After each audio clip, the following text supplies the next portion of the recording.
Down on the corner of Angela and Duval, there are hustlers and buccaneers. The sound of music is in the air from the street side balladeers. Calypso poets pay their rent, so be generous with the old tip jar. While up the road, millionaires buy up homes with 10 by 12 foot yards. Me, I keep things simple. I don't make a ripple.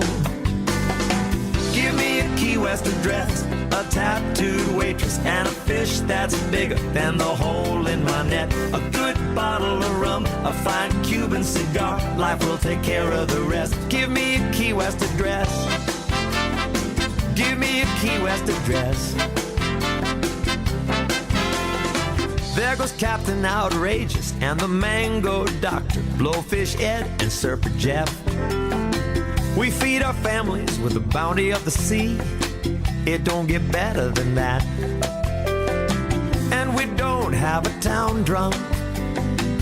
We all take turns. The back room at the 801, the chicken store, and the scrub club is where we live and learn.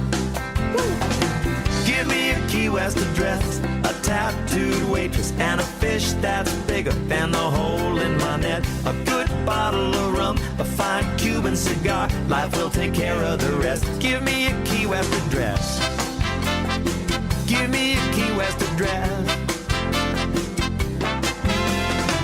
Everybody shares the sunshine, rich or poor, young or old.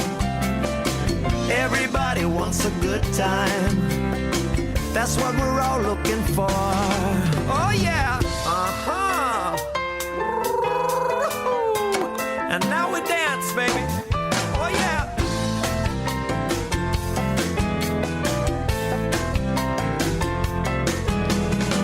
Cuba's 90 miles away. Cuba's 90 miles away. Havana. Cuba's 90 miles away. Cuba's 90 miles away. Give me a Key West address, a tattooed waitress, and a fish that's bigger than the hole in my net. A good bottle of rum, a fine Cuban cigar. Life will take care of the rest. Give me a Key West address. Give me a Key West address. Give me a Key West address. Life will take care of the rest.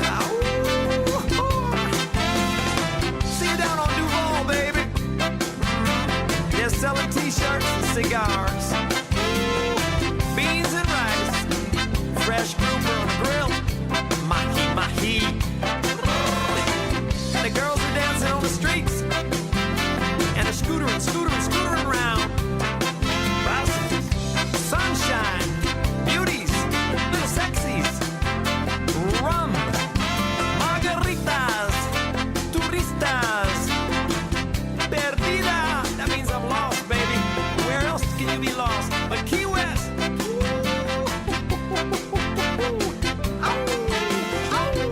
Street side balladeers, hustlers and buccaneers. Be good with the old tip jar. Tiki Man Radio is proud to be partnered with Land Pirate for all of our t-shirts and apparel. Tiki Man Radio is going to the pirate side with new designs. You can go over to TikiManRadio.com and click on the store tab and start searching for all of the new designs, specifically designed by Land Pirate, along with our traditional shirts. It's been a long time coming, but we're glad to be going to the pirate side with Land Pirate. Make sure you check out all of the other designs that Land Pirate carries, a full line designed for the pirate in you. LandPirate.com and Tiki Man Radio. It's a great partnership. Order yours today at TikiManRadio.com/store and bring out the pirate in you.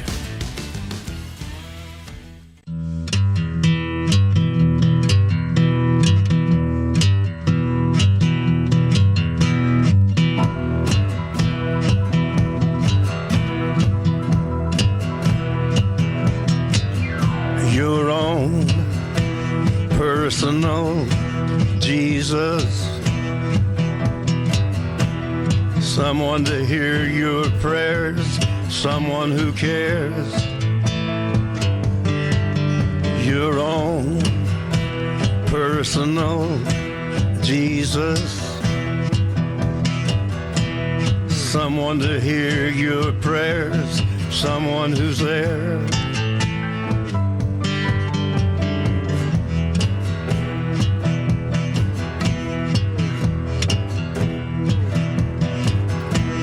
Feeling unknown and you're all alone, flesh and bone by the telephone.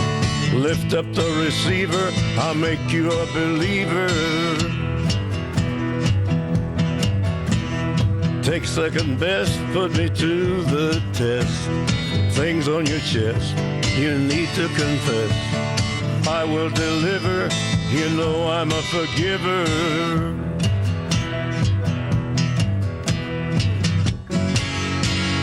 Reach out and touch faith.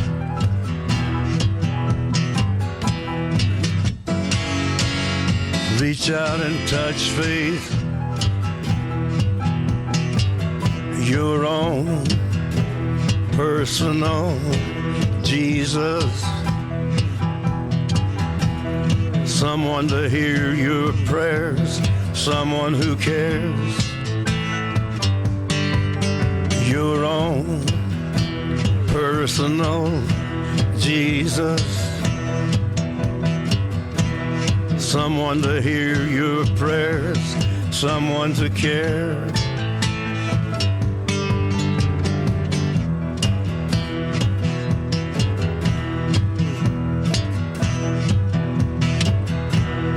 Feeling unknown and you're all alone, flesh and bone by the telephone. Lift up the receiver, I'll make you a believer.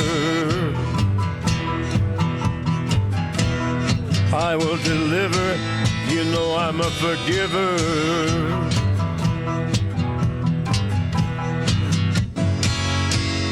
Reach out and touch faith.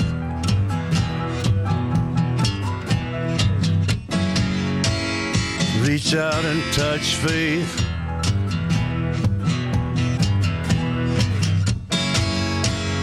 Reach out and touch faith.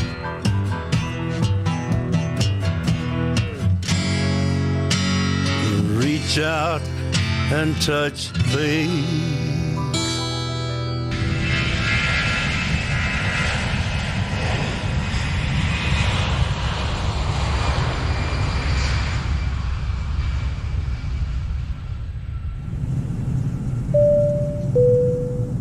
Ladies and gentlemen, this is your captain. I'd like to welcome you aboard our flight tonight. We are traveling at 34,000 feet at approximately 420 knots. Those on the left side of the aircraft, I'd like you to take a look out your window. We're passing over Key West, and I'd like to point out Beechy Shell Studios. You're in luck tonight, as our in-flight entertainment will be Coastal Confessions with B-Man and Michelle. So sit back, relax, leave the flying to me, and enjoy B-Man and Michelle's Coastal Confessions on Tiki Man Radio. Oh, and I'd like to suggest downloading the free app, so when we do get to our final destination, you can listen to everything on Tiki Man Radio. Enjoy your flight, enjoy the in-flight entertainment, and thank you for flying Tiki Man Radio Airlines.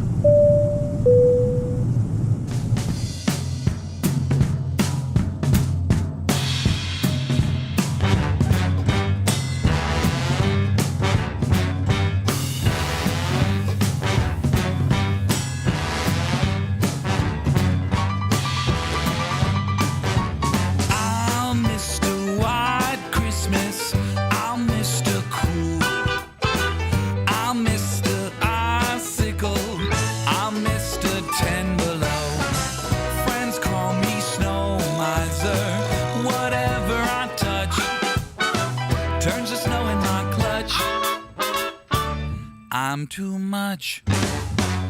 Oh, I'm too much, baby. He's Mr. White Christmas. He's Mr. Snow. He's Mr. Icicle. He's Mr. Ten Below. Friends call me Snow Miser.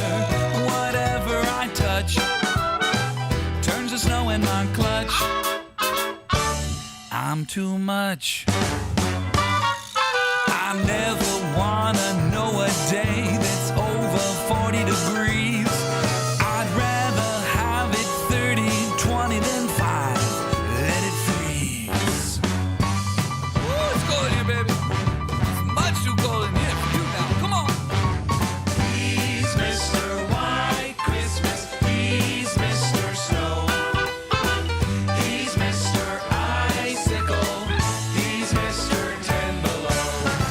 Friends call me Snow Miser.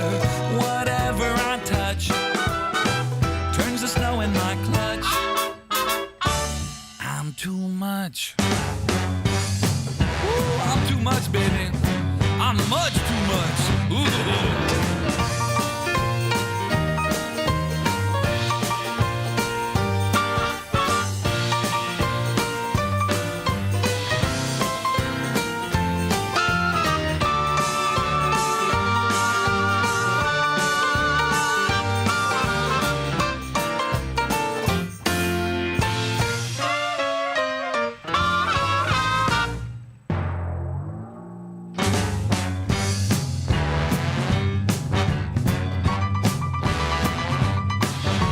I'm Mr. Green Christmas. I'm Mr. Sun. I'm Mr. Heat Blister.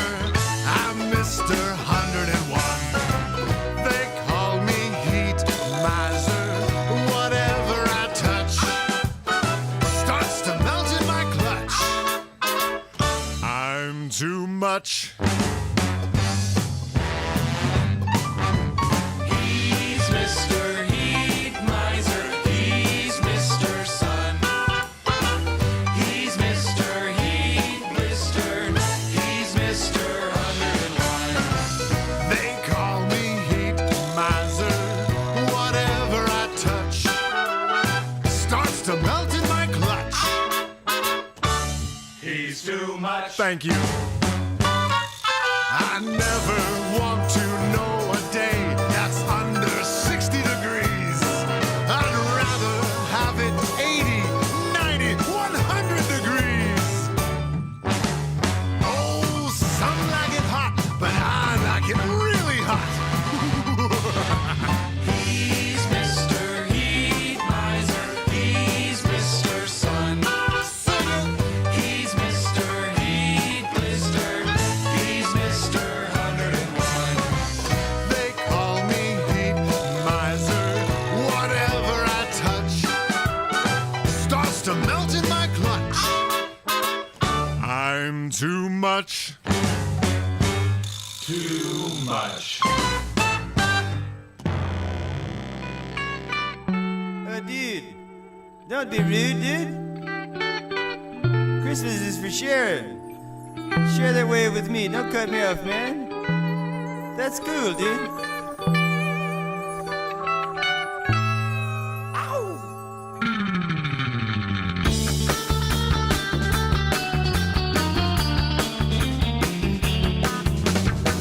Up on the housetop, reindeer paws. Out jumps good old Santa Claus.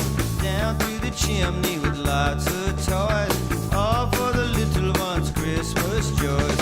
Ho, ho, ho, who wouldn't go? Ho, ho, ho, who wouldn't go? Up on the housetop, click, click, click.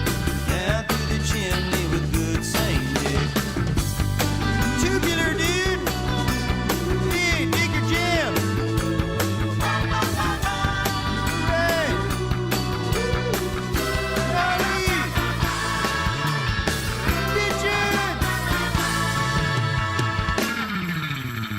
Next comes the stocking of lead to wheel.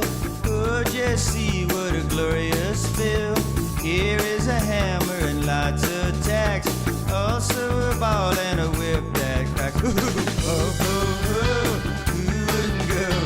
Oh, ho, ho, who wouldn't go? Up on the housetop, click, click, click. Down through the chimney with good Saint Nick. Oh, come on, dude, share the wave, share the wave. It's Christmas. Ah, thanks, man. Damn it. Celebrate.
got some jam, you got some wax. It's your presents on Christmas, that's right.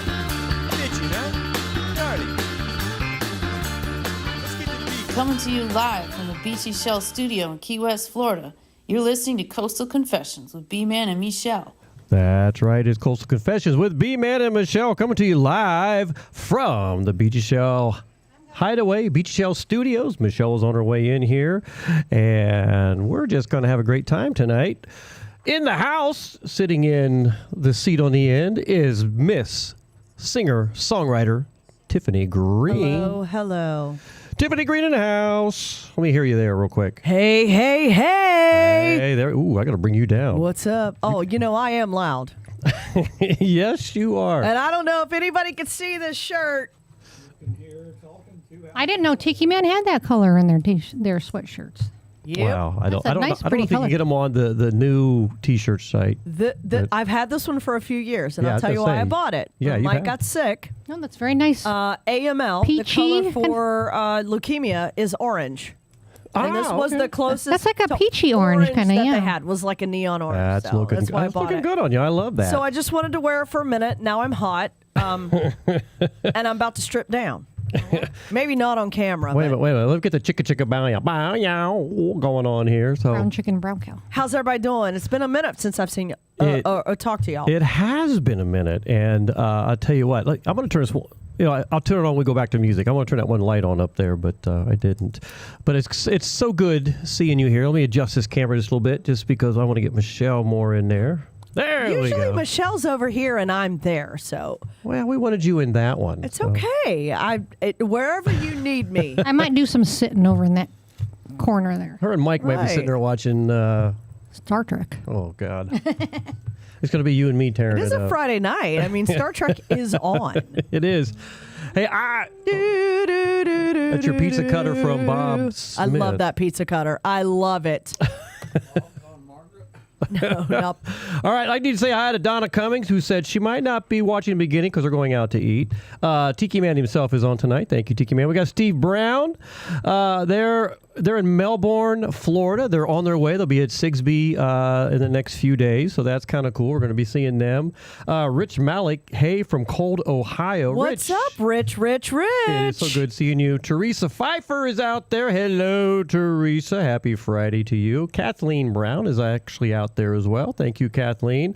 You know who I'm waiting for? Where is Michelle Myers? Oh, she'll be on there pretty Come on, soon. Michelle. Tiki Man Radio says, please hit those like buttons, everybody. That tells a lot to YouTube, and we so appreciate having you guys liking us. Callie McCool, all the way from the California coast. We love you, West Callie. Coast. Welcome. Beth Schreier's on. Howdy from New Jersey. Oh my God, Beth, what's going on? How's Jagger? Yes, how is Jagger? And then let me see, and of course Beth goes, Tiffani, my sister. Hey, what's up, sister? And Michelle's going to be bouncing back and forth. So we appreciate everybody hanging out with us tonight. A lot we're going to talk about. Oh, we have some things, don't we? Oh, we have a lot of things going on. So it's good having you We're with us. festive. We're all decorated. Yes, the house is all decorated. You might see some of the stuff back there. I didn't get the memo. You did not get the About memo. dress festively. I just threw this on. Just tell the Tiki Man, reppin', buddy, reppin'. No, you are dressed festively with the Tiki Man Radio. What could hoodie. possibly What go could possibly wrong? go wrong on this show? Hell, you just never know. Next week, before I forget, because I got Steve and Kathleen on, they should be at Sigsbee, and I think next week we're going to have Ray and Harriet and Steve and Kathleen here doing the show with us, so that should be a lot of fun, and we're looking forward to that, so I didn't want to forget. And let me see. Beth says Jagger is good, and he knows your voice. Oh, it's Aunt Tiff. It's Aunt Tiffany. I always fed him popcorn at the chart room. Oh, So my come God. on. This has been. We've had a good week. Of course, last Saturday. Busy week. It's been super busy. Oh my God. I was telling Danny today. He and I were having a conversation. I'm just like, I just don't want to do nothing. I know.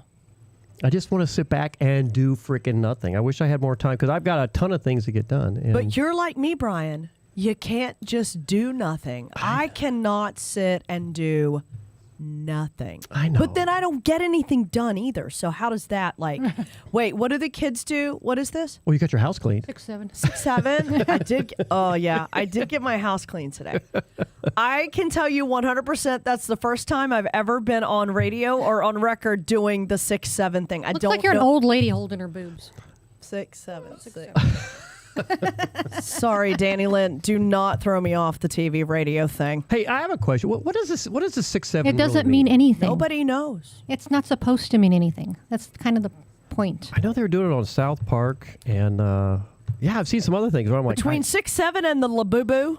what's the Labubu? Labubu They're are dolls. These little dolls, and I'm telling you, they are probably. Are they kind of like the trolls of Yes, our day? they're channeling Satan. I'm telling you, they're remember Like the this- trolls. Remember the trolls from the 60s and 70s? Yes. I remember the pet rocks. Yeah. When people had a stupid pet rock, named Then it. you had a rock band, which was a big rock, with a bunch of little rocks on top. That was the rock band. I had one of those as a kid. Well, it's just amazing, some of the stuff that we can actually come up with and market. market. I feel like we're missing out, Brian. The mood rings. Mine was always Callie McCool black. says, "Is drinking beer in the backyard doing something?" Well, of course it is. You're actually working out, depending on what hand you're using, and you're lifting that beer up. That is a workout. You're doing something. So I'm drinking Ray the Roadie beer. He brought these wobbly know. pops. Let me just tell you about this. She's having a PBR. So here's the thing, too. And then I'll get off my soapbox. I like PBR. I like the PBR. But let me tell you, what's on the back of these right now is Godzilla. Godzilla. Godzilla. And it says, attack Peter. What the hell does that mean? Okay, there's two ways you could take this. Are we attacking a dude named Peter, or does Godzilla have an Nemesis? attack Peter? I don't know. Or does, Y'all he have, just don't- or does he have a nemesis named Peter? All right, so Richard Malley goes 6'7" means meh. Meh. M-E-H. Meh. Yeah, meh. Meh. What the hell does meh mean? Well, like 6 or 7. 6'7". I've been 6 or trying it. 7. How long you been trying this? I don't know, 6-7 times. I don't know. Meh. But I want to know, somebody out I there. guess I see where it fits in. There's 6 certain times. Yeah. Somebody out there, just Google and find out why we have Peter beers with Godzilla and it says attack Peter. Yeah. I'm ignorant on What that. does that mean? Inquiring minds want to know. What does attack Peter I bet mean? Kelly McCool knows if he's listening. Callie, tell us what's attack Peter. Well, since we're talking about drinking, what are you drinking there, Michelle? Espresso vodka. Espresso vodka. Vale, I believe, is the brand. And look how pretty and petite her glass is. I know. You better put your pinky out. And then what do you? Well, we know what you're drinking. You're drinking a Well, I'm getting something else. PBR. after that. PBR, and then of course I'm drinking a little bit of bourbon and some LaCroix tonight. So You know, We might have to try that chocolate. Oh, and then what is Mike Green drinking? Mike is- What did you think, Mike? Has he had a sip yet? he's drinking that chalk. Oh, okay. Oh, okay. He's doing research in the background for us. Oh, Peter Santa Maria was the artist who made okay. Godzilla. All right. Hey, before I forget, There you go.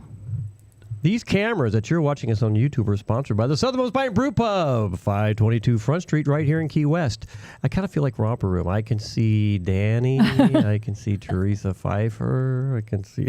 So this is the original spoon he started off making beer Stirring. with, and now it belongs to me. So 522 Front Street. Now, when we're you're not in on town. the air, we spank each other with it. And if you come into town on certain days, there is a certain person that you got to go down and see at the Pint.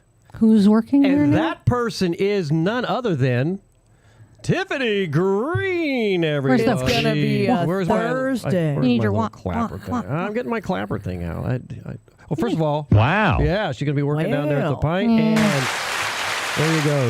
You can see me on occasion a Thursday, a Friday, a Saturday, or Sunday. It's not just at the Pint. It is at the Pint. Yeah. It's actually out front. Wow. The half pint. Ooh, you're doing a half pint thing. They got that. It's the explain to me window. What the half pint It's one. like the to-go window, right? It is a to-go window right at the entrance of what used to be Fair Villas, which is now Adam and Eve. There's a little ticket booth there. That used to be the ticket booth where you bought your tickets to the Pirate Museum. Yeah, I remember that. So there's two little windows God, there. that goes back years. Yeah, there's going to be a couple or three specialty beer cocktails, not mocktails. Guess who's on right now? Who's on? You tell me. Tad. No. Michelle. 1L? Is it Michelle Myers? 1L Michelle. Is it Michelle? Hey, girl, hi. She's like, hey, Tiffany. What's up? So we're gonna do a little thing. He's gonna give it a try. It's all day Thursday, Friday, Saturday, Sunday. I will be aided by other girls I have not met yet. However, so I'm kind of a hostess out front. Is it kind of in the evenings you're doing that with the? No, the during shifts day? are 10 a.m. to 4 and 4 to 10. Very cool. So we're going to have some to-go beers. We're going to have some canned beers. There's going to be pretzels and beer cheese to go. And there's going to be a beer Bloody Mary. And Beer Bloody Mary. I don't know. It's a jalapeno. It's his jalapeno beer in Bloody Mary. That would go well in a Bloody Mary. And then I probably have indigestion. Like, yeah. By the time I get around the corner, I'll be like, ooh. Then there's a shandy, which is a beer with Sprite. Then there's the Mexican lager with a salt rim and Sprite and a lime wedge, and it's kind of like a Mexican freshy margarita sort of thing. They should have like a Mexican hat glass or something to put that in. And there'll be merch. There'll be a little bit of merch, and then there'll be a couple of other beers on draft. We're going to set it up on Sunday and see how it goes. We're going to set up the half pint. I think that's pretty cool. I do too. I think it's, because I know he did that around Fantasy Fest. We talked about it, and I didn't get a chance to go out there, but I want to get out there, at least get a video of it so we can talk about it and because I need to do some new videos for them. If nothing else, he wants someone out front who's going to direct people into the actual brewery. It's interesting because when I tell people where it's at, the Southernmost Pint, and they're like, where? And I'm like, okay, you know where the Rum Barrel used to be. Two Friends is. And they're like, oh yeah, I know where Two Friends. I'm like, if you Celtic walk Conch. down a little bit, you know where the Celtic further. Conch is? I've never heard of that. You know where the Rum Barrel is? Oh yeah. Okay. Yeah. So the Celtic Conch is where the Rum Barrel. And you're having to like explain to people what's going on. Here's and where my it's favorite. at. Do you know where Fair Villas is? Mm-hmm. Ooh, the sex shop. It's Adam and Eve now. It's now Adam and Eve. Do you know where that is? Yeah. Yeah. Yeah. Why? Well, It's right it's same. right next door. It's the courtyard. It's the courtyard. It's a wonderful place. You want to go watch TV. Thank you, Steve Brown. If you. So I went in there one time. I told Ray this when I was out walking around one day, and I was down by the pint, and I went into the Adam and Eve place, and I went up to the front desk, and I'm like, they're like, can I help you? I'm like, yeah. Do you have any peanut butter and jelly flavored lube?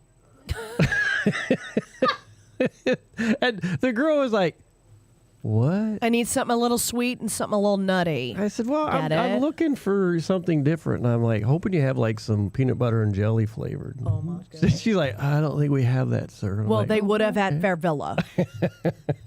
I just had to go in and just mess with them. Like, I love that.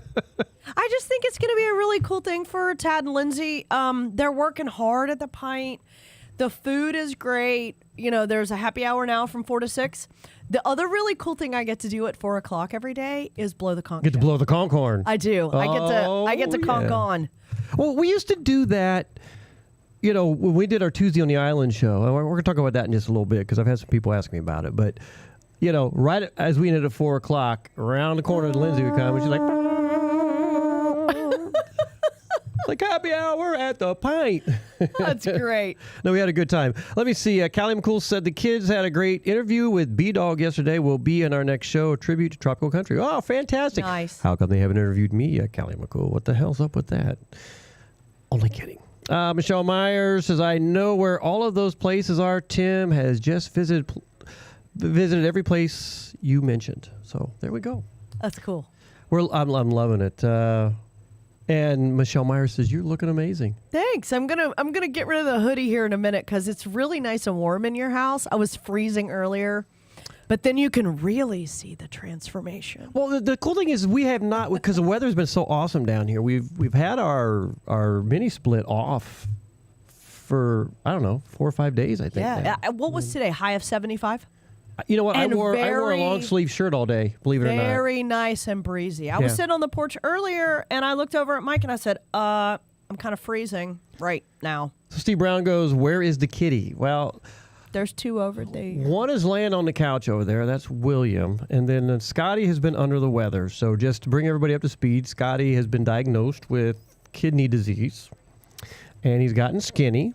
And he had a kidney infection. So he had meds for the last 10 days. He's off that now. He's on special food diet for kidneys that they have out.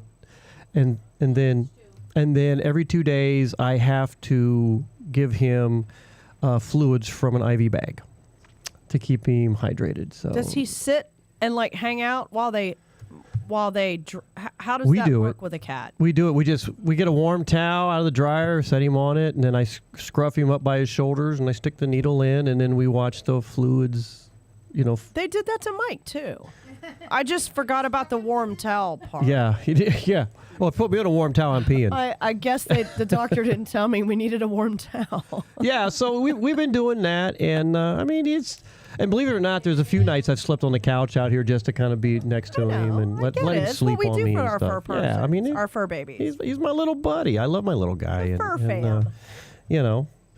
Let me see. Callie McCool says, hey, B-Man, I thought I would see new microphones in the studio. Not new microphones. I'm not sure what you're looking for, but, I guess I'm going to have to do a GoFundMe if we're going to get new microphones in the studio, because trying to get sponsorship down here in Key West is like, I'll just leave it at that. It's kind of tough. Kathleen Brown says, we are finally able to shed the fleece and sweats. Yes. All right. So it's and they, like I said, they're in Melbourne. They'll probably be in Key West within the next 3 or 4 days. I know I haven't seen Ray and Harry. I think Ray and Harry are out and about tonight, but they should be on the show next week. Or did they get moved today? They don't move till the 15th. Yeah, they move on 6B on the 15th. So we did our gig this past Tuesday. It was really good. So let's talk about Tuesday on the Island. Right now, Michelle and I are doing Tuesday shows at the Southernmost Resort, the Shores Pool, which is just over by the beach area there by Southernmost. And for us, it kind of cuts into our Tuesday on the Island thing. Oh, it does, but yeah, Michelle's sort of, kind of. So what we're trying to figure out, I wanted to do some. I talked to Danny about this the other day. I wanted to kind of like capture it at the event, but it's not as easy as I wanted to make it because there's just so much going on.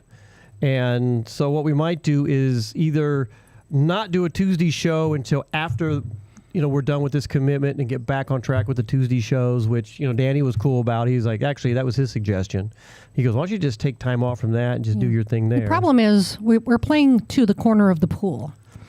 So unless we have like a mic stand in the middle of the pool, there's no way to capture us from the front. We could get a side view probably from one way or the other, but even that's a little bit difficult.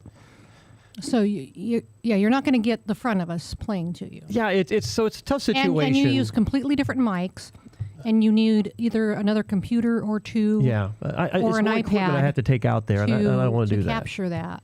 And it's not the best or ideal thing to do. So it's a different setup than playing live. Yeah, very. It's very different. Playing to a live crowd. Yeah. So we'll figure that out. We're trying. We're talking about it. I'm looking at different options and ideas. So we'll see what happens. But you got to play at the pool with us. What'd you think? It was fantastic. We had such a blast. It was a cool setup. Yeah. It was a great setup. And it was a rainy day. And we walked nice and cool. We walked in, and what's the lady's name? Casey. Casey said, "What are you guys doing here?" Oh, well, we came to play at 1. Well, we'd already been there for like 45 minutes. Right, but it's raining, right? Yeah. Oh, but it's raining, and they had canceled another. They canceled everybody. They canceled else. everybody else, canceled. and we showed up anyway. And I think they were very appreciative. We didn't have a lot of swimmers, but we had a great crowd. No, the crowd was awesome. We had a really good time. And I think the sound is okay there, and I think what we played was great. I had a fantastic time. I had a blast. We were on octane. We were just doing it. And it was so much fun. So Beth Schreier says, she goes, sick pet is the worst. Jagger has a malignant mast cell tumor that didn't get clean lines. So low grade, so they're keeping an eye on it. And of course, Tiki Man says, loving the hoodie, Tiffany, and love you. Thank you so much. There you go. All right. I love this color, this neon coral. No, it's a really cool color. It's really I'm nice. all about the pinks and the oranges and the jewel tones, especially. Look, I'm an 80s girl, so anytime there's a neon, I'm own it. So Callie brings up, this is a cool thing that Callie just brought up. He goes, you need to play at the Conga Room Fairmont Hotel in San Francisco. The whole band floats on a pool platform. Well, I'll tell you, I had made a comment to Casey, who she kind of liked the pool entertainment. She goes around and get people, involved, and it was I think it was last week, and I said, we need something in the middle of that pool where the band just sits and everybody kind of. But again, I need shelter though, but because it was hotter than hell last week. I mean, Jesus Christ. Oh my God! The first Tuesday night, Mike and I had just gotten to the island the day before. That's right. You guys came out, yeah. And we came over and listened, I think for about an hour, and it was just about all we could handle. It was hot. It was so. Mike went, screw this shit, I'm leaving, and he off he goes. and laughed. I'm like, where's my husband? Oh, he's walking out the door. Like, what are we? He's like, I was hotter than shit over there. What's going on? He's gone. It was, and there's really no cover. No. It was, and God, I was like, this is brutal, It was so hot, and I was so tired, and I was just standing there, taking it all in, and the beach, and smelling the. Back on the island, the salt water and the warm breeze. And I knew if I sat down for more than 10 minutes, it was over. Yeah, no, it was freaking hot. And I know Harriet looked at me and said, I could tell you're really tired. And I was like, what do you mean? What do you mean? You just looked really exhausted. Well, I was. Yeah, well, you drove, how many hours did you drive? Well, it's 20 hours, but the first day we got stuck for 5 hours going 67 miles.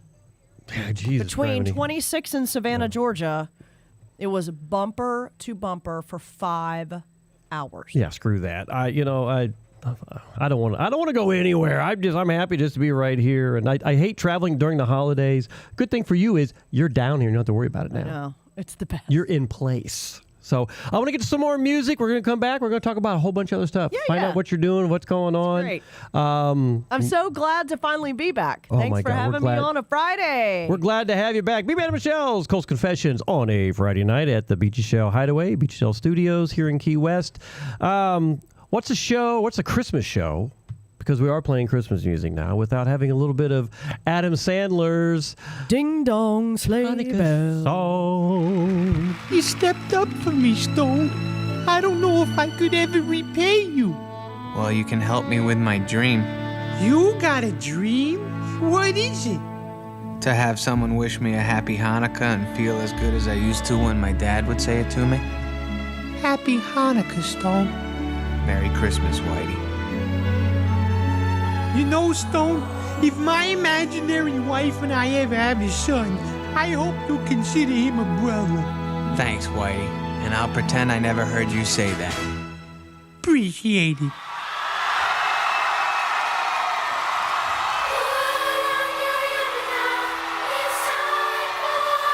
Sounds good, guys.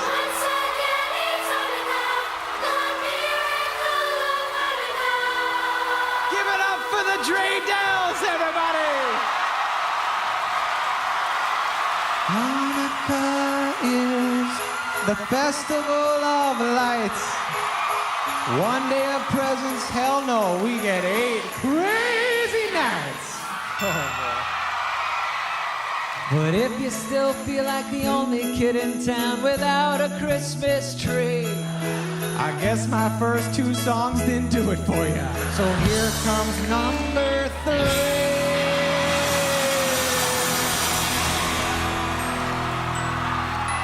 Ross and Phoebe from Friends say the Hanukkah blessing. So does Lenny's pal Squiggy, and Will and Grace's Deborah Messing. Melissa Gilbert and Michael Landon never mixed meat with dairy. Maybe they should have called that show Little Kosher House on the Prairie. We got Jerry Lewis, Ben Stiller, and Jack Black. Tom Arnold converted to Judaism, but you guys can have him back. Just kidding, Tommy. We may not get to kiss underneath the mistletoe, but we can do it all night long with Deuce a big hello. I'm Jewish. Oh my God, sweet Robbie Schneider is here.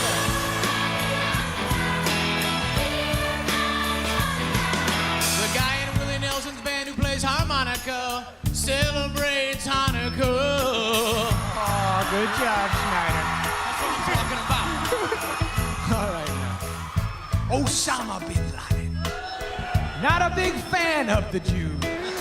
Well, maybe that's because he lost a figure skating match to gold medalist Sarah Hughes. Her mama's Jewish. Houdini and David Blaine escaped straitjackets with such precision. But the one thing they could not get out of, their painful circumcision. Gwyneth Paltrow's half Jewish, but a full-time Oscar winner. Jennifer Connelly's half Jewish too, and I'd like to put some more in her.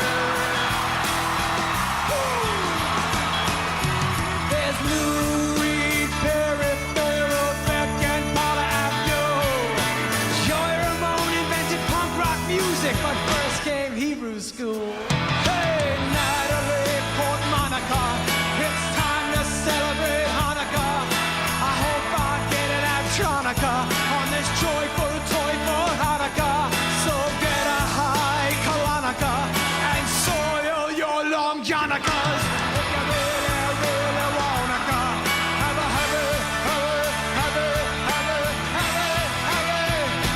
happy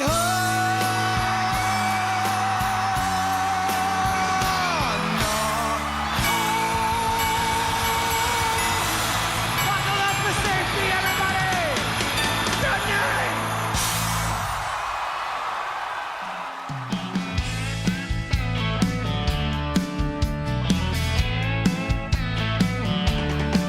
Reads like a dime store novel and a bottle of Boone's Farm.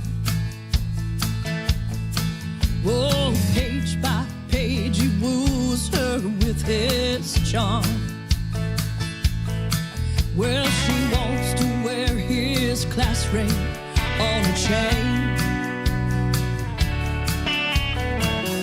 Never thought he'd give her his last name.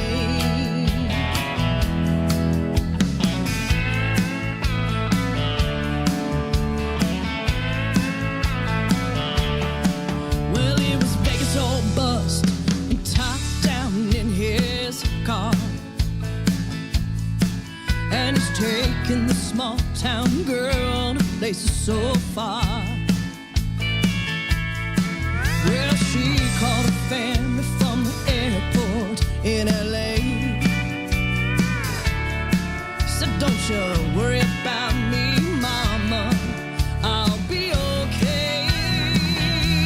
And do you have a love like Joni and Chachi, or more like Nancy and Ronnie, or Bonnie and Clyde running cool?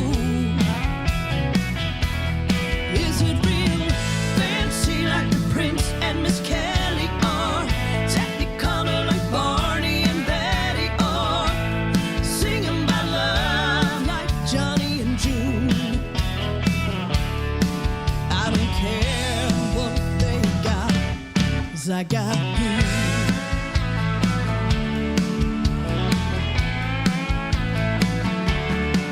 Now Hollywood couldn't have written one better than this. No mysteries, no goodbyes, and no last kiss. Well, he put a little diamond on her left hand.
just took a breath away.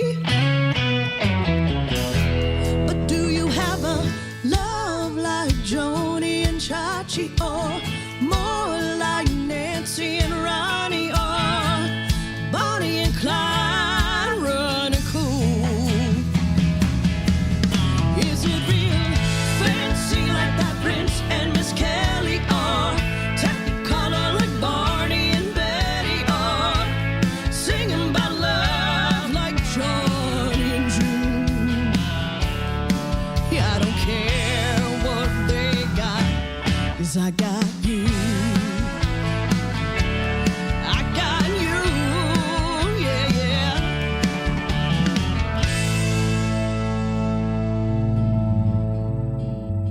Looking for the ultimate craft beer experience in Key West? Head to the Southernmost Pint Brewpub, 522 Front Street in downtown Key West. Open daily from 11 a.m. to 8 p.m. It's your must-stop spot for 18 handcrafted beers on tap. Available in 4, 12, and 16 ounces. Not sure which beer to choose? Try their flights of 4-ounce beers and find your favorite. The Southernmost Pint Brewpub also offers wine, cider, seltzers, and refreshing non-alcoholic drink options. And the food? Oh yeah! Dig into their Scotch eggs, German potato pancakes, Thai peanut noodles, chili cheese fries, and so much more. Every bite's a flavor adventure. Happy hour runs daily from 4 to 6 p.m. with 25% off drinks and discounted snacks. Want to enjoy that wonderful Key West tropical attitude? Then enjoy their giant outdoor seating area with fun games and comfortable seating. After dark, enjoy their giant projector and building-sized screen and watch your favorite sports event and entertaining films. Planning event? Book their space for free. At Southernmost Pint Brewpub, every pint tells a story. Yours could be next. That's Blast Beer Company, Southernmost Pint Brewpub,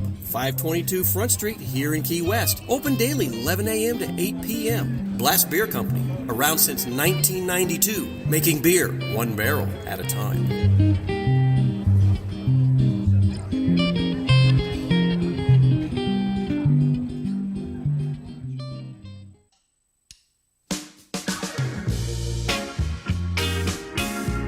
Reef rum is made with a sweet and smoky for the wise and the rebel. It's a rum that was created by and for everyone tired of the same old thing. For both the professional bohemians and the actual connoisseurs of good rum. It's for people who want to get out of their comfort zone. Unleash the rebel inside of you with Reef rum, sweet and smoky for the wise. Reef rum, the official rum of Tiki Man Radio. The Drunken Octopus is the premier Key West listening venue. Our good friends Gypsy and Monty love to support these songwriters that we love. And now they've offered up a place where they can come and play and you can have a good time. Are you ready for a night you'll never forget? They promise you a great time full of great live entertainment, delicious snacks, and relaxing atmosphere. When Gypsy and Monty decided to have their own venue, they wanted to do something different. And what a better way to enjoy your favorite songwriters and also help the community. All tickets to the venue will be split between the artist and the local charity each month that they choose. Donations are always accepted, but a suggested donation for the venue is $40 per person, with $0 going to Gypsy and Monty. They select only the top-notch singer and songwriters from all over the country, as well as amazing locals. There's nothing better than supporting the singer-songwriters from all over the country and raising money for the community in the Keys. You can visit thedrunkenoctopus.com or go to tikimanradio.com and click on the menu for The Drunken Octopus and check out the upcoming schedule. The Drunken Octopus supporting the singer-songwriter and raising money for a local charity. Now that's what I call paradise. Coming to you live from Beechy Shell Hideaway Studio in Key West, Florida. You're listening to Coastal Confessions with B-Man and Michelle. Now, back to the show. That's right, B-Man and Michelle. And joining us tonight is the world-famous singer-songwriter Tiffani Green. Hey, hey. We got Mike over there on the couch. He's on the casting couch. He's doing research, everybody. Let me see. Yeah, we started the show off playing, it was Adam Sandler's Shanika song.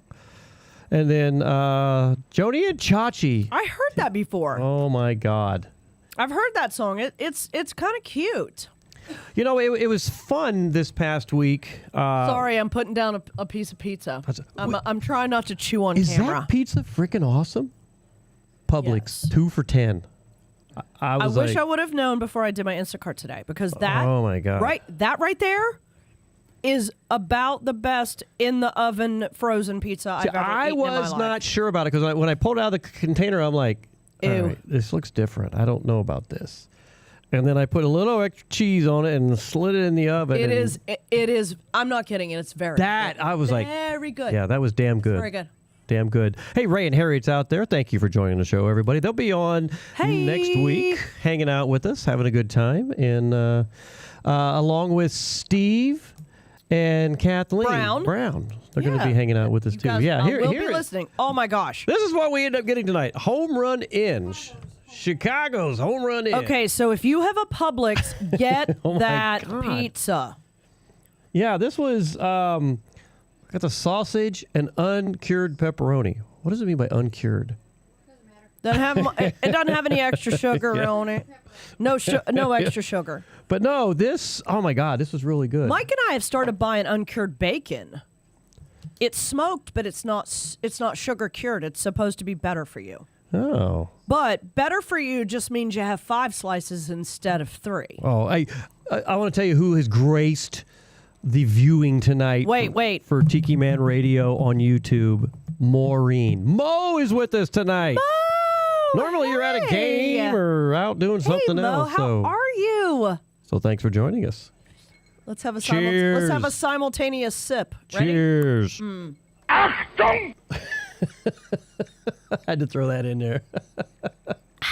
What are you drinking, Brian? A little bit of Jim Beam and put a little bit of water in there. I'm having a little salted caramel, as they say it in places. Salted caramel. We call it caramel in the mountains. I'm having salted caramel. Well, I meant to go to Crown on base this week and get some peppermint schnapps, because I wanted to put it in that chocolate stuff that Mike's over there drinking. The chocolate. Thinking, a little festive, a little... And you don't need much of the peppermint. Let me just tell all y'all out there in YouTube Tiki Man land. Yeah. If you have not had the chocolate Crown Royal, please take time and get it. Yeah. And eggnog. You could put it in your eggnog. Actually, Mike is drinking it right now in Coca-Cola, which is odd. However, it's very good. Rum and Coca-Cola. But imagine chocolate. Think about chocolate and salted caramel together. Are you coming back on the mic? Or are you the Crown. All right, Michelle, taking it back. So the chocolate Crown I did not think I was going to like. I've become a fan. Yes, Ray, I do have PBRs. Wait a minute. Do you not see this, bro? Yes, Michelle or Tiffani. This is Tiffani. Tiffani, she had a PBR. And Godzilla's on the back. That's right. And we couldn't figure out why. But Mike, our research guy in the department over here, research department at B-Man and Michelle's... the engineering and research. Engineering part. Yeah, the whole. Yeah, he's in the background there. The 75th anniversary of the. 70th anniversary of Godzilla.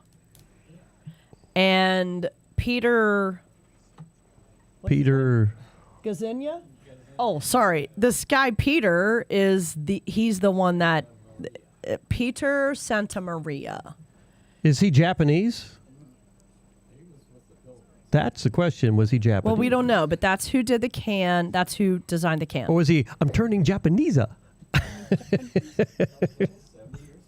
Godzilla is 70.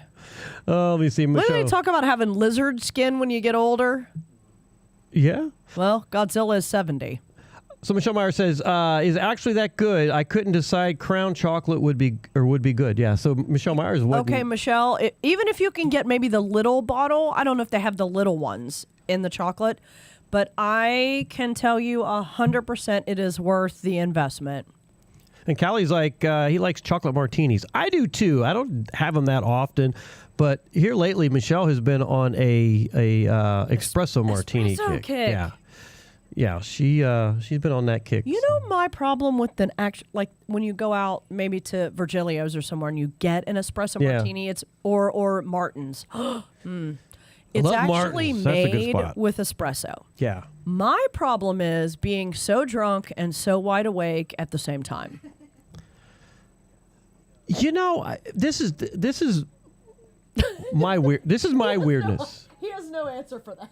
Well, no, because I mean, you're up. That caffeine's keeping you. If I drink a cup of regular coffee and went to bed, I'm out. Espresso is something different. It doesn't affect me like it does like a lot of people. It's like I don't know why. So Mike and I used to travel a lot, and we would go to Europe. And the crazy thing is, we would go to dinner, and after dinner, you get an espresso or a cappuccino. Yeah. It's just part of the European culture. And they take a lemon rind, and they twist it. I never had that. Oh, it's fantastic. You rub it around the rim, and it takes believe it or not, takes the bitterness out of the espresso, even though it's a lemon rind. Huh. I've never heard that. I could drink one of those out of this country and go right to bed. If I drink one here. Well, to me, Europeans eat heavy meals. And whether it's that espresso, hey, Michelle, take care of the two over there by the door. And oh, no, Kikis are fighting. And string Willie up by the frickin' back of his head. God, that stupid cat. He's just been bugging the crap out of... Yeah, he wants to play with him, but... Willie. I'm about to smack the fur off of him. You're about to curl his other ear. I'm just like, stupid cat. Well, cats do weird things. I mean, dogs do the same thing. Which is why he's been hiding. That's why Scotty's been hiding behind a curtain because, pay no attention to that cat behind the curtain. I know. Well, dipshit Willie over here. He's over here jackassing around, and I'm going to have to like. If I'm not at the mic, you know what I'm doing. You're going to hear something in the background going. Beating a cat. He's beating a cat. Like, you bastard. It's that's why I was sleeping on the couch the other night, just so the boy could, you know. Anyway, what were we talking about before I noticed cat fur flying around in a big old ball over there? CRS. Yeah, can't remember stuff. Bleep. Ask Michelle what we were talking about. What were we talking about a second ago? Why? How did this happen? All right. If you guys are listening to us on the radio, where were we before that? The chocolate, the pepper. Oh, being drunk and awake at the same time in Europe. Well, but you know, Europeans eat heavy meals, so having a espresso or something afterwards to kind of soothe the belly. That's why a lot of them like do ouzo. You know, if you get like a nice ouzo after that, just tell you, or limoncello, which I have up in the freezer. About ouzo. Is it your fan? Well, we drink it after church. Jose Ouzo, we drink it after church. Because it's a Greek liqueur. It's a ouzo opa, you know. And yeah, we have shots of ouzo after church. I mean, it's what you do. Well, Vanessa and I got a little tipsy at the Old Stone Coffee House one Sunday. I heard that one time. Like the... What? So it was funny because... Well, you can tell the story. Well, we were kidding around, and I had said to her, Michelle, beat the living crap out of him. Goddamn Willie. Anyway, so I told her, she's like, oh, we should do, you know, vodka and orange juice one mimosas morning. or screwdrivers. And I'm like, I'll bring the orange juice if you bring the vodka, thinking she wouldn't do it. And she did. The following Sunday, you know, I had the orange juice, and she goes, I got the vodka. Look, here's the deal. If the Lord didn't turn water into wine, we would not be having this conversation. So the two of us, you know, were walking around with a big old glass of orange juice and just like smiling, hey, how, talking to people, and we had a good time. It was a great day. That's the best damn Old Stone Coffee House ever. Who played? I don't know. I don't remember. Did it matter? Nope. I don't care. I don't care. And then she got home. Michelle didn't know. I mean, I didn't say anything to her. Come home. I did my normal thing. I was fine with it. She goes home. Uh-oh. And her boyfriend Ty is like, babe, you been drinking? No, I was at church. And she goes, no, I was at church. Seriously, she goes, I was at church. She goes, were you drinking at church? She goes, well, Brian and I. And he's like, oh my God, you were drinking at church, A little. Like, who cares? No, it wasn't at church. It was a Old Stone Coffee House. It was a rec hall at the church. It was pre-church. Well, we don't drink in church either. We drink in the hall after church. Hey, how many people have a little flask sitting in the back of the room? Hey, why don't you? Let's put a question out there. Okay, well, question, about that. people. How many of y'all drank? Drunk. Right? Stink, stunk. Drink, drunk. How many of y'all have actually had a drink at a church function? Because there are lots of denominations. Like when I go to church functions, we have wine on the table. Well, yeah. I mean, I'm Greek Orthodox. Look. Like, define a church, weddings, funerals. Any kind of celebration. Like, They have kegs of winnings at the church. Well, but yeah. But I mean, part of our service even is real wine. Well, hell, we even took a bottle of wine to the Catholic guy up there at your church there, Michelle, in Pueblo. Remember that time we went up to see him, and yeah, we took him to 1629 stuff, which has a history, because the Casa Rodena Winery there in Albuquerque, which is our favorite place to go. All right, Michelle's coming up. I knew we'd get her up here. Here on it this comes. one.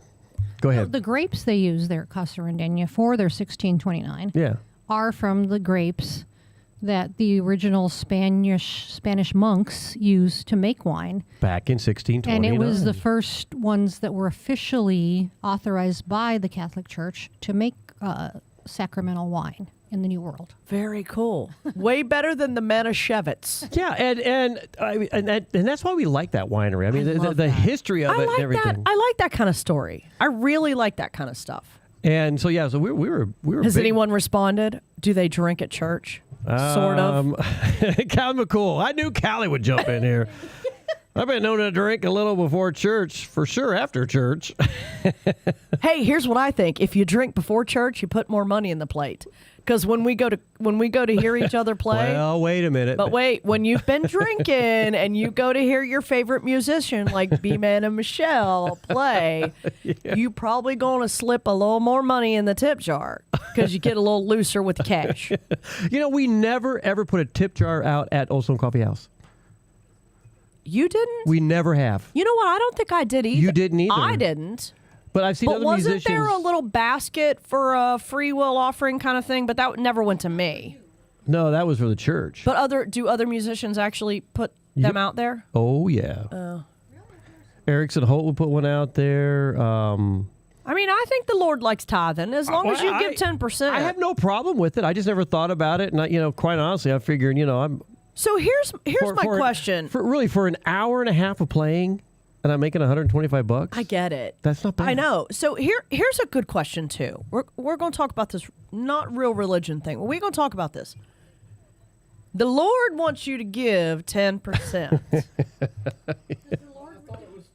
No. Tithing. $20 is $20. Tithing is 10%. Did the Lord say that? Or did some old Jewish guy say that? I don't know. Sometime in the Old Testament. Know. So let's just say somebody back in the day said you should tithe the church 10% of your earnings. Most of that stuff in the Old Testament. A religion. Now wait. Most of that stuff in the Old Testament is something that some old Jewish guy said. But wait, when you go to a restaurant, them non-Jesus Jewish folk want 20% for bringing you an extra slice of onion for your burger. Well, it's not that they want it. They would just like to make an honest living. So Because they're getting paid $2 an hour. I know, but how do we go from Jesus 10%, bartender 20%? Yeah. Jesus 10%, bartender 20%. Well, this is 6-7. I just did it. This brings meh. I just think it's meh. I mean, meh. Sorry, I thought that was a funny shtick. Well, this brings up a good question. Now, I get when you go to a restaurant and, you tip somebody. I mean, if I've got a good I usually tip server, 20%. I mean, that's our average is 20. Sometimes, we got a few others out there that we give 25%, whatever. But, let me ask this question. How do you tip, like, if you're just out for drinks and all they're doing is, like, handing you a beer, pop the top or something or whatever. It's like, so how do you tip on that? So if I get a local $7 beer, I usually give them $1. I give them a 10 and they give me 2 back. I usually like $1 because they're either doing this. Yeah, just tapping it or yeah. That's not difficult. Now, if they're making me a drink and it's a $7 mixed drink, I usually give them a couple bucks. Yeah. Mike says I overtip all the time. Yeah, you do. Mike's over there going, yes, you do.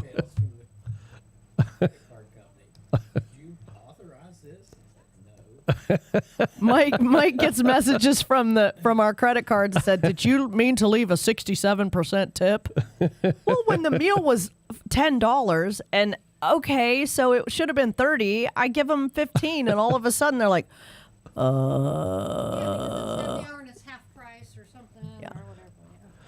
Well, it's when you've got a severe discount or something like exactly that. Like using the bar card. You should always tip on what it would have been. What it would have been. If it's buy one get one free entree, you should tip on what the cost of the two entrees exactly. would have been. Yeah. Well, the credit card companies want to know: did you authorize a 38% tip? Well, first of all, it ain't none of your business, but thanks for taking care of me. So Teresa Pfeiffer goes, our local Lutheran church holds an Oktoberfest event on their property every year, complete with free beer. Let me know when the next one is, because I'm coming up. Beth Schreier says, yes, in Catholic church and Jewish synagogue. Yes. We have real wine. Callie McCool says, how else do you get through the sermon? Kelly, that's great. Again, Teresa goes, one time I went to a wine festival and then went to a Saturday evening church service night. Hey, I've done that numerous times. Before we used to go to like the Christmas mass when we visit your mom and dad. Yeah, we've been drinking all night. Yeah, we've been drinking all damn day. It's like, well, when church is at midnight, I mean, come on. And Callie McCool says he always over tips. Callie also says, I went to put a turkey in, I so want to put a turkey in the collection plate. Got 6 in the freezer. And Michelle Meyer says, my issue with the while tipping thing nowadays, is it expected? A tip if the waiter deserves it? And then, of course, the better service, higher tip. I agree. If we get something spectacular, I mean, Well, that's if you tip over. The problem is we've just built a culture around the fact that 20%. That establishments don't pay. They don't. Their servers and back of the house or Isn't busboys it less or than anything. $3 an hour? Most places. Yeah. So they're living on tips. Yeah. If actually sometimes if you don't tip them, they have to cover some of the cost of your meal because it didn't get paid for. It's like your server's paying for your meal because you didn't tip enough. I guess this also begs a question: does some of those servers also have to split their tips with with the busboys and barbacks and all that kind of stuff too? Yeah, they sure do. They usually tip out their barbacks. And in some places it's not illegal, but some places still do it. Some owners take a portion of the tips, if not. Yeah, most which I of think them. is BS. Yeah. So that's why I like tipping cash. I do too, especially now. If I use my credit card or our credit card to pay, I draw a line through the tip. Yeah. And then I make sure my server knows, oh, by the way, I'm going to tip you in cash. I don't want you to be upset because I left you zero I usually on the hand credit it to card. them. It's like, here's the bill. And here's your cash. Yeah. We usually try and tell them that because it's, I want to take care of them. I mean, I appreciate their service. They're working hard. And I also got to say this. I mean, we all have shitty days. All right, we all have a bad day, and sometimes I try to look at that. You know, I think if you could tell somebody is having an off day. I mean, I've had my off days. We've all had off days, but you know, it's just like I try not to let what I'm going through, you know, reflect to the service. But you know, sometimes it happens, and it does. I try to take some of that in consideration. You know, it's like, well, are they having a bad day? Or, you know, it's just... Because you had a bad day. Exactly. Take it one down. Exactly.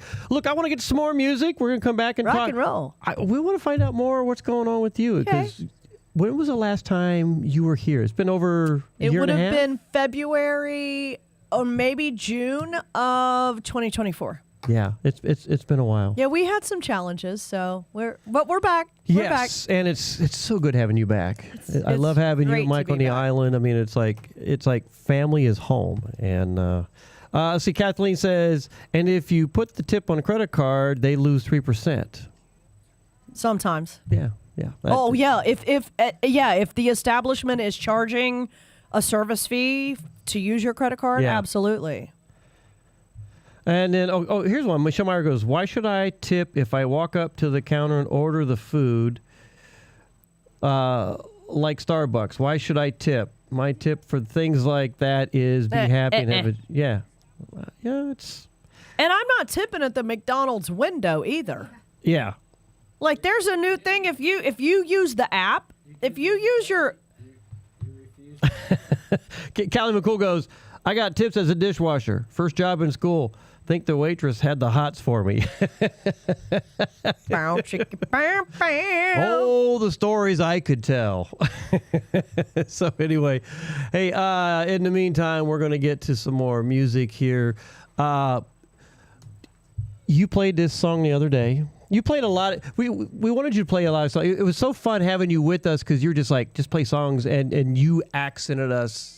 Oh my God! So what are you going to do? And I looked it up. We just got on the such Wi-Fi. a great, I looked it up, and we just did it. And we haven't done that in so damn long, and I just so enjoyed. It was the fact that it's like we haven't done it in so long, but it's just I felt like it. For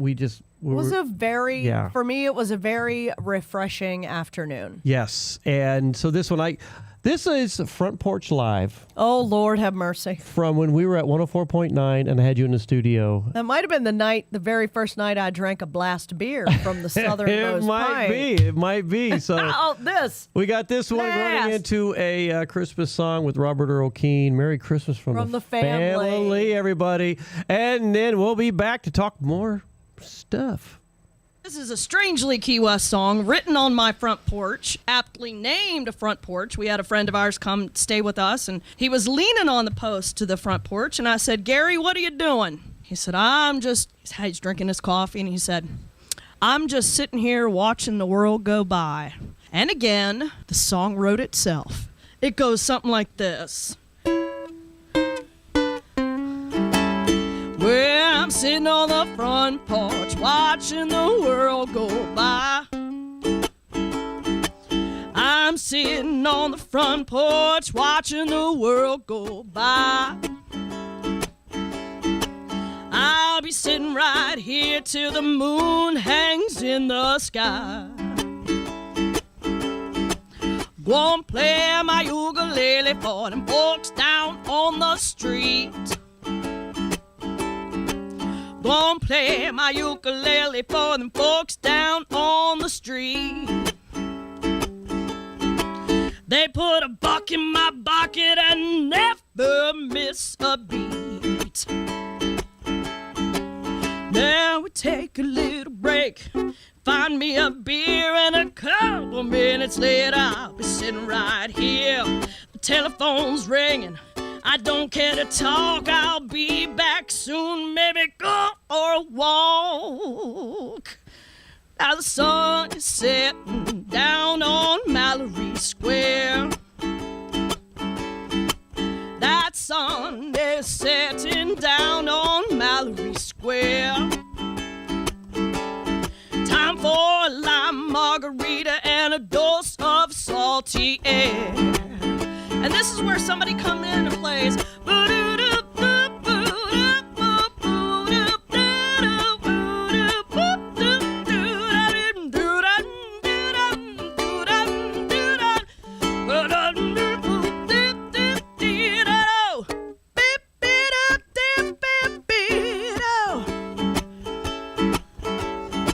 And this is 100% the Key West verse. 2, ready, and a little slice of heaven, one human family. Oh, a little slice of heaven, one human family. Till you park in my spot, then it's goddamn zombie. Get out, take it down. I'm calling the cops. Misery.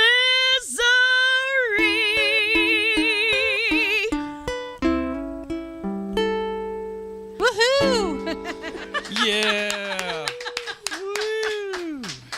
Tiffani Green in the studio. It's a sweet Harriet You from New crush it. Hampshire. Ray the Roadie and I tune in all the time to Tiki Man Radio, and we like to listen to B-Man and Michelle, Willie and Scotty on Tiki Man Radio, Coastal Confessions. We can do this song now because it's past Labor Day.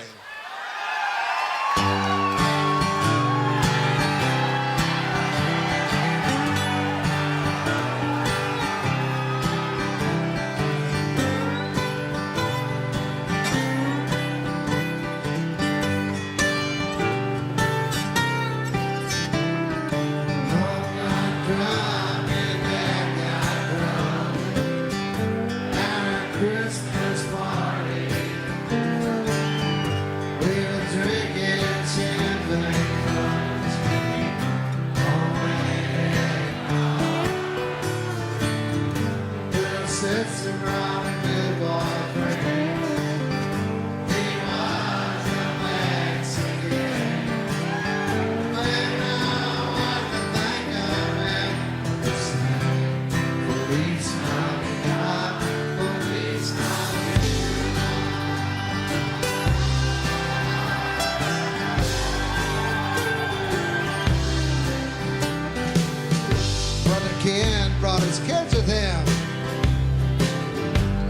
the three from his first wife and two identical twins from the second wife married now. Of course he brought his new wife Kay, who talks all about chain smoking while the stereo plays. Noel, the first Noel.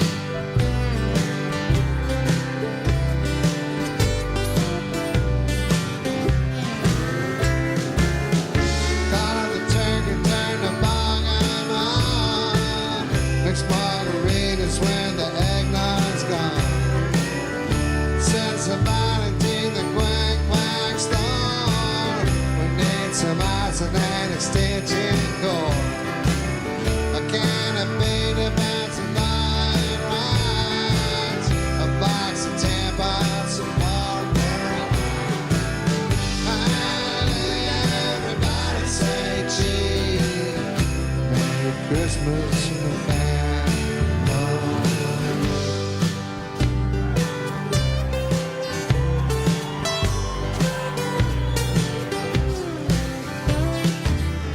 Fran and Rita drove from Harlingen. I can't remember how I'm kin to them. Oh, and China plug a motorhome in. They did our Christmas lights. Cousin David knew just what went wrong. We all waited out on our front lawn. He threw a breaker and the lights came on, and we sang Silent Night.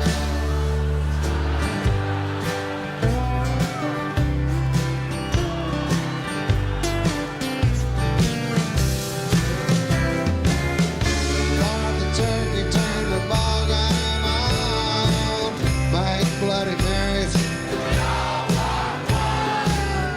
Send somebody to the Starman God. We need some celery and a can of fake snow.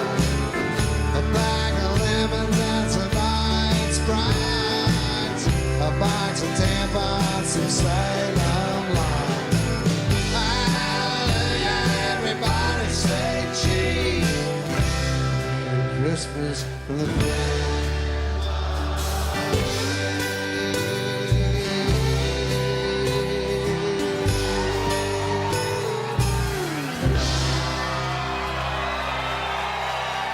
Police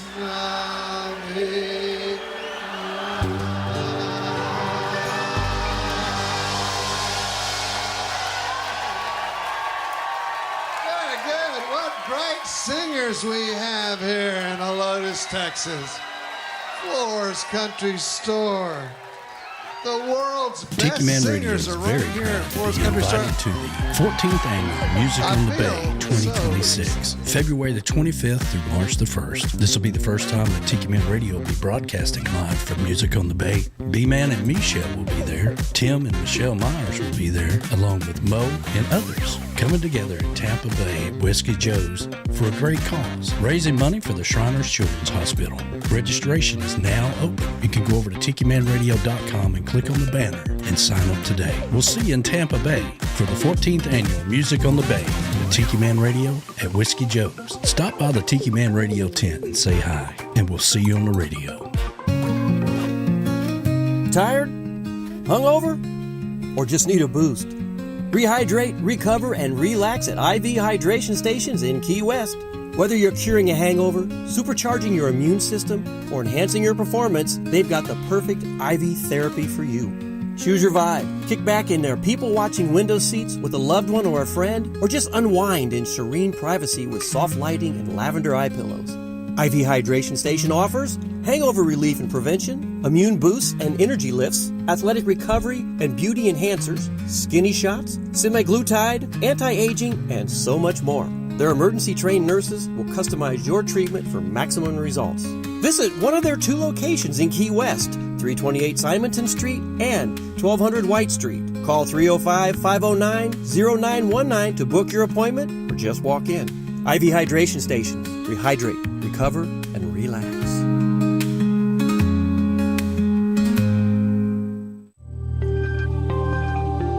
Hey, this is Beth from Nailtini. Do you ever feel like getting your nails and hair done before vacation is a chore? Why not enhance your vacay experience by visiting us at Nailtini, 817 Duval? Our perfect petties will make your feet look fabulous in those flip-flops. Or maybe you want a beautiful blow-dry and style for your night on the town.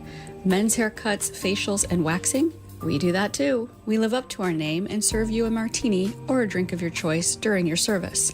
Now, back to Tiki Man Radio, your coastal Americana radio. That's right. B-Man and Michelle's Coastal Americana. Michelle. Blah, blah, blah, blah, blah, blah. B-Man and Michelle's Coastal Confessions on Tiki Man Radio. Let me just say this. Right Say this it right minute, now. While we were on break, I refilled my drink. Yes. And I decided to try something incredibly different. That's what we do here. So I decided to, on the rocks, mix half salted caramel. With half chocolate. Crown Royal. And it tastes like a chocolate-covered pretzel. Now, maybe I'm really, really late to this game. Wow. I mean, maybe I'm late to this. Maybe out there somewhere, because these have been out for a minute. Maybe there is already a drink. But let me just show you my face after this. All right, everybody, watch your face. Oh, it's so good. Should we call that the chocolate pretzel orgasm? Mm-hmm. There you go. I'm just drinking Jim Beam. And speaking of Jim Beam, we haven't talked about the Jim Beam that I bought last week. I went full on tropical redneck. There's going to be a song in there too. Was there like a banjo playing? Ding ding ding ding ding ding ding ding ding. If y'all don't know, Jim Beam has a pineapple. They've got all kinds. They got like peach and pineapple. There's an apple. If you've not, do you like the Crown Peach? I never had it.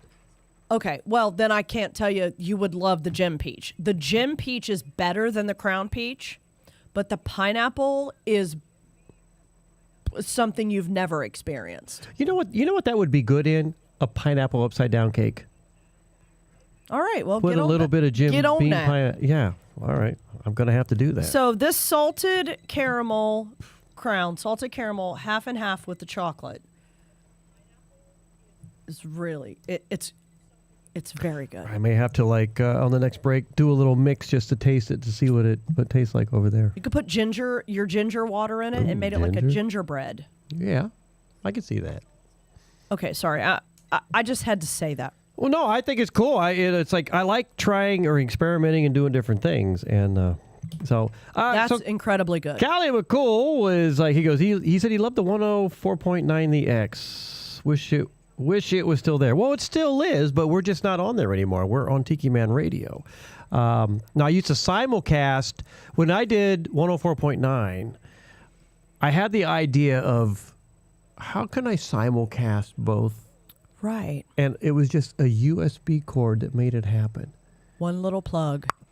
Made that happen. I thought I was going to get in trouble because the owner of 104.9 called me up and he's like, "You can't Are do you that. simulcasting You Tiki Man can't Radio?" do And I'm that. like, "Yeah." Yeah, what's it to? And he's like, "How the hell did you do that?" And I'm he like, wanted to know because he probably wanted to simulcast somewhere else. Well, the cool thing is that, even to this day, since I left them and went strictly, Tiki Man Radio, which is the best radio station in the world, everybody. If Tiki you Man don't, Radio. well, everybody listening already has the app. But I've told several people in the last week, I'm going to be on the radio. Oh, really? Where? Tiki Man Radio. Download it. It's a free app. It's a free app. Download it. You're going to love it. You're It going to is. listen all the time. It's great. So, and to this day, they still ask me, we come back to work at the station, blah, blah, blah, blah, blah, and please bring Tiki Man with you. And I'm like, I'm happy where I'm at because I can sit here at the house. Do I have pants on or not? You can't see. I'm at home. Wait, here you go. Question time. Question time for the Is audience. Brian wearing pants? Ooh. Inquiring minds want to know. I have a nice festive shirt. So anyway, so Callie goes, he said Kim Stantz was his favorite. Well, what about me, Callie? I'm not your favorite. He said the X had a camera feed on the DJ. And I don't remember that. They may. Actually, I think what it was, I think it might have been. A Facebook Live. Yeah, or I a think live they did thing. the It was Facebook a Live phone- stuff back I in. think it was a phone live. Yeah, I think because we talked about doing that at some point, and I'm like, I am not bringing my stuff in there to be tortured. So, Michelle Myers, yes, he is shorts. I think I'm in shorts. Yes, shorts. I am in shorts. You can't pull one over on Michelle. And then Ray goes, 104 the X was fun, but not as much fun as Tiki Man Radio. And yes, Tiki Man Radio that is this is like one of my most favorite things when we come back. I'm like, when are we going to be on the radio? I could not love wait till you Friday get back nights. down here. It's a lot of fun. I love And these Friday nights so with you guys. we're going to do many of these while you're here. Yay! We're going to do many of these because you're so. And actually, you give Michelle a break because she goes over and sits on the couch and reads her damn phone, and Watches my favorite actor, the sexiest man on television, Oh, which I am God. looking at right now, William Shatner. Oh, my He's God. also 94 now, isn't he? He is. He's in his 90s. I think you might be right. 94. I think I saw something just recently that he's like. He's just sexy. He was sexy then, and he's sexy as an old man, and he was a beautiful. He was so beautiful on Boston Legal. See, I can almost imagine what I'm going to look like when I'm 94. I'll tell you, I'm on a. Michelle, she's giggling over there on the couch. Here's what Michelle just did. Stupid wife. Michelle went. Yeah, she's on there like, She actually did. Here's what I'm you can see gonna. her laughing. It was like, I'm gonna look like woman.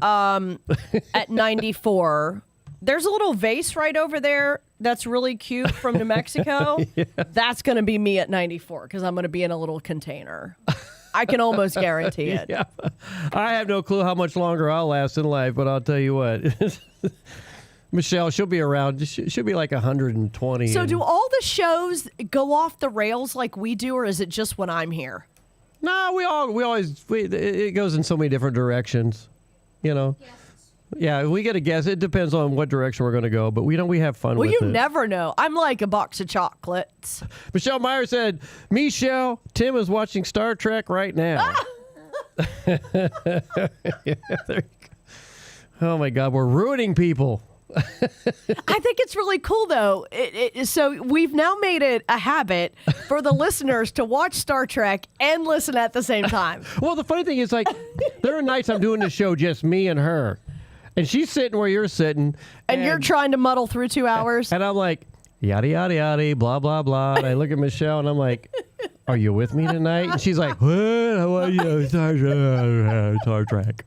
Star Trek. Oh, I love doing this show. I just think this is the coolest 2 hours of the week. I'm like, are you freaking kidding me? Are you paying attention? Yeah, I'm paying attention. I'm like, what did I just say? Star Trek. I'm just like, what? I'm like, give me a break here. So I saw a meme the other day, and it's about Star Trek, and it said, it's so funny to think that they're boldly going where no man has gone before, and every time they get there, there's someone already there. There's someone already there. That's... Well, see, that's where it's like, I mean, I get there exploring, but yeah, I'm like you. I'm just like, they get to the next planet. They're like, well, it looks like Earth.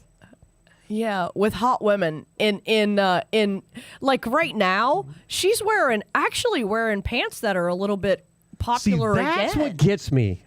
Even as a kid, they're like go-go dancers on an island. I was probably like a horny 12-year-old watching Star Trek. Going, what do you mean, probably? I was, but you're just like, ooh, look at that. She's wearing a really cool outfit, And then Brian says at 12 years old, I want to be an astronaut. So like at 12 years old, you're watching the reruns. Because these were out when we were like 3. Yeah, but I told you the story at my elementary school. Oh my gosh, yes. All the damn geeks would, be out there. They have like the little phasers, little paper phasers, like on stun. And they're talking. I'm just like, those are the communicators. I'm like, why would you put a phaser on stun? I'm just like, what are you guys doing? They're like, we're playing Star Trek on the playground. I'm like, you're stupid. I'm just like, I don't get it. And of course, I got in trouble because I beat the one little kid up, and then he ended up stepping on my fingers. Is that the one that ended up living around like in the cul-de-sac with you after you beat him up? No, It was a cul-de-sac story. Yeah, but anyway. Cul-de-sac. I've got so many damn stories, but I just want to say this too, and this is totally random. I'm looking up above y'all's TV, and you got all the White House ornaments. Mm-hmm. They're beautiful. Yeah. Did you order this year's? We have not yet, but we can usually get them over at the Truman. Oh, that's White House, right. so. That's right. Well, if they have them, pick one up for me. Okay.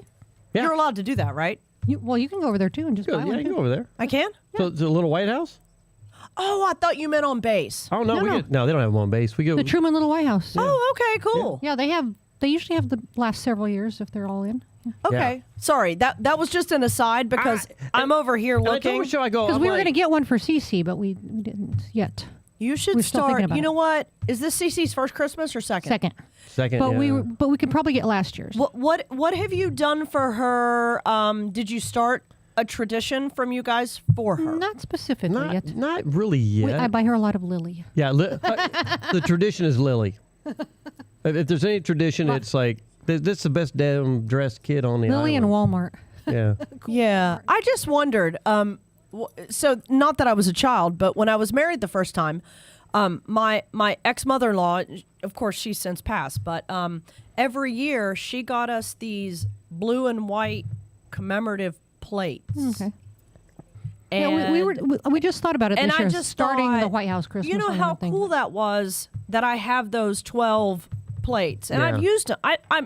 They're not. I mean, you could use them as real plates, but they're just little. And when I decorated with them, and it was now that I see them, I go, oh, what a nice memory from her, from the family. And I just wondered if you guys had kind of started anything for Cece. Well, I not really. I mean, again, Michelle does a lot of astronaut outfits and everything. But I love that. I mean, we could get her one this year, and then we could probably get last year's. Probably when we die.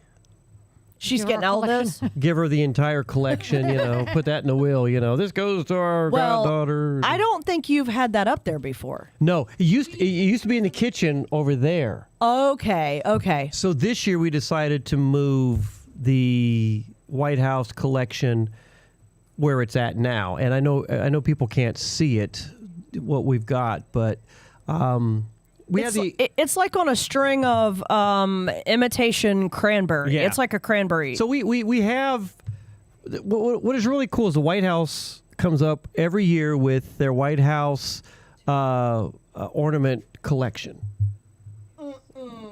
Hang on, Michelle. You got to bring that and show everybody. So anyway, Michelle and I have been collecting these for years. Okay, so what Michelle, if you're on YouTube, you can watch right now. This is the brand new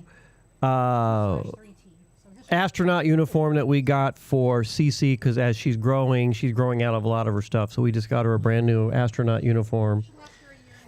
But anyway, so we buy these, we get these Christmas ornaments, and they're really cool because they're commemorative of they're pretty. The different presidents and everything. So, oh my God, Michelle's showing more Christmas stuff we got for Cece. Oh my goodness! I'm telling you, that is the cutest crap ever. There's so many gifts back there for our goddaughter. Did you see those little lily jerseys? so anyway. Let me see here. Ray says, going off the rails depends on what is being drank. That's true. And Callie wants to know if are you all Trekkies? I am not a Trekkie. All right, Callie, I am not a Trekkie. So I'm just telling you right now. I am. And Michelle Meyer says, Callie, I am, but not Tim. And then Callie says, if you went to a Star Trek convention in Las Vegas, what character would you dress up as? There you go, Michelle. What would you dress up as? Oh, I want to say Janeway. I don't have a Janeway outfit, though. I've got the Uhura dress. Uhura? Somebody from TOS, the original series, in the red dress. So. Yeah, what was the blonde that was in the original series? That was on... The yeoman? Yeah. Or are you talking the nurse? Oh, now I got to look it up. She wore blue. So she was the nurse. Yeah. I would be her. And you know who she was later? Who? Well, she was the computer voice, but she was also Deanna Troy's mom. Oh, that's... I forgot. She was Waxana Troy in Next Generation, and I think maybe even Deep Space Nine. I forgot. So I want to bring this up. I'm a huge... I think if I was any character, I might be Riker. Okay. You like Riker? Only because he and I kind of have like the same leadership styles, kind of the same, Although, you know who I really did was like Spock's mother. Oh, Spock's mom. I really liked her. Wow. She was regal, yet she kind of knew what was going to happen with him. Which one I really like with her? In Discovery. I don't know how much of Discovery you've All right, watched. now the show has got a complete different is, direction, people. Yeah, Sorry. But when Michelle and I get together, we talk about Star Trek, and I love... But Spock's mom in Discovery. Bob Dylan? Oh, sorry, not that one. That's looks weird. like kind of a Mexican Bob Dylan. It's a Mexican Klingon. I don't know what that is. Well, the Klingons always look kind of Moorish. Yeah, they're very Moorish. What would a Mexican Klingon look like? No, that guy right there. No, he doesn't look like a Klingon. He looks like whatever that country is. No, but not country, but yeah, it's kind of weird. It's like Planet. Yeah, Michelle is, I never used to watch this stuff. JoJo Fish is on. Hi all, and oh my gosh, she loves your hair. JoJo, thank you. It's JoJo like a faux hawk, half to nothing, and I cut it all off. A faux hawk. It's a little bit faux hawky, but you know what, Mike? When I decided to cut my hair off a month or so ago, he looked at me and went, "I'm so glad." Why? He went, say it. He said, no mohawk. And yes, I love you with short hair. So here I am. Well, it's interesting because Michelle, I mean, that year she had her short hair down here. I loved Michelle in short hair. I mean, really, you carried it so well. I mean, she wears her stuff in so many different directions. I mean, I had short hair for a long time when I was doing gymnastics. So, yeah. And then her long hair. I mean, my Back God. then, well, she looks beautiful no matter what. But your short hair was something I didn't expect, and absolutely thought you carried it. I mean, you were beautiful with short hair. Thank you. I mean that. No, it's. And I'm straight. Ish. Because everybody was like, "Oh my God, who's your girlfriend?" I got to go find the cat food. Or no, cat litter. Oh. What does straight-ish mean? No, I'm straight. Because everybody was like, "Oh, you have short hair, you must be gay." Really? Look at you. Okay. You just killed me. It's like I'm straight-ish.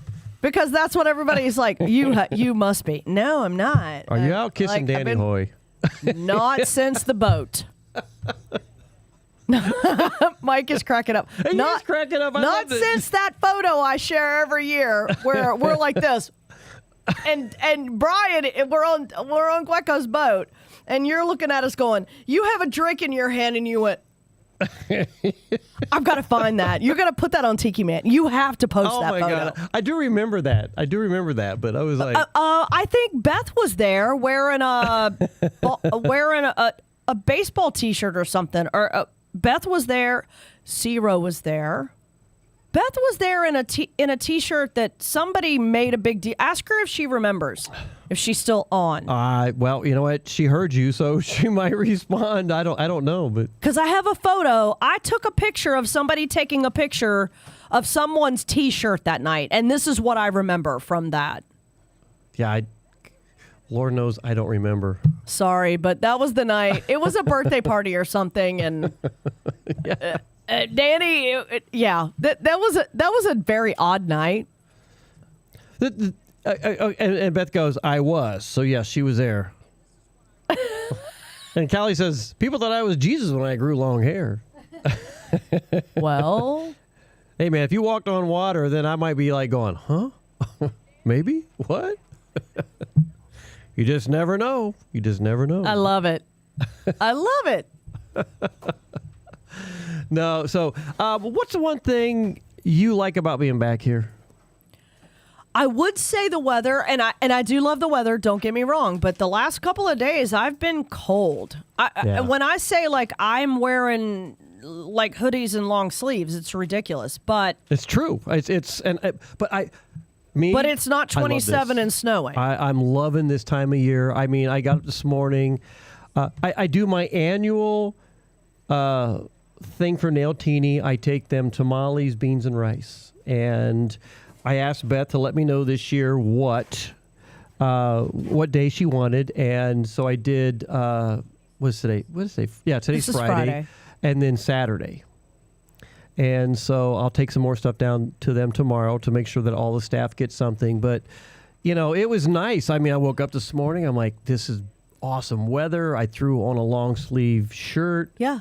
I walked the dog in shorts and a hoodie, and people are looking at me like I'm crazy. You plogged this morning. We plogged this morning. And here's the neat thing about this was we did it at Fausto's. Oh, cool. Now, I'm going to say this. I went to the wrong Fausto's this morning. I'm like, you know, I go down to the one. Oh, which you went to our Fausto's? Yeah, down by Duval. They're on on Fleming. You didn't go to White Street?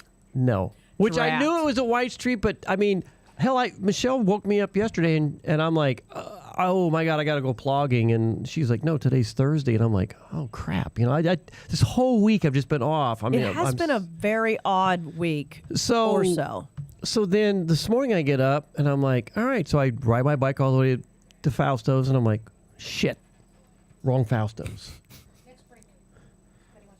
I will, Michelle.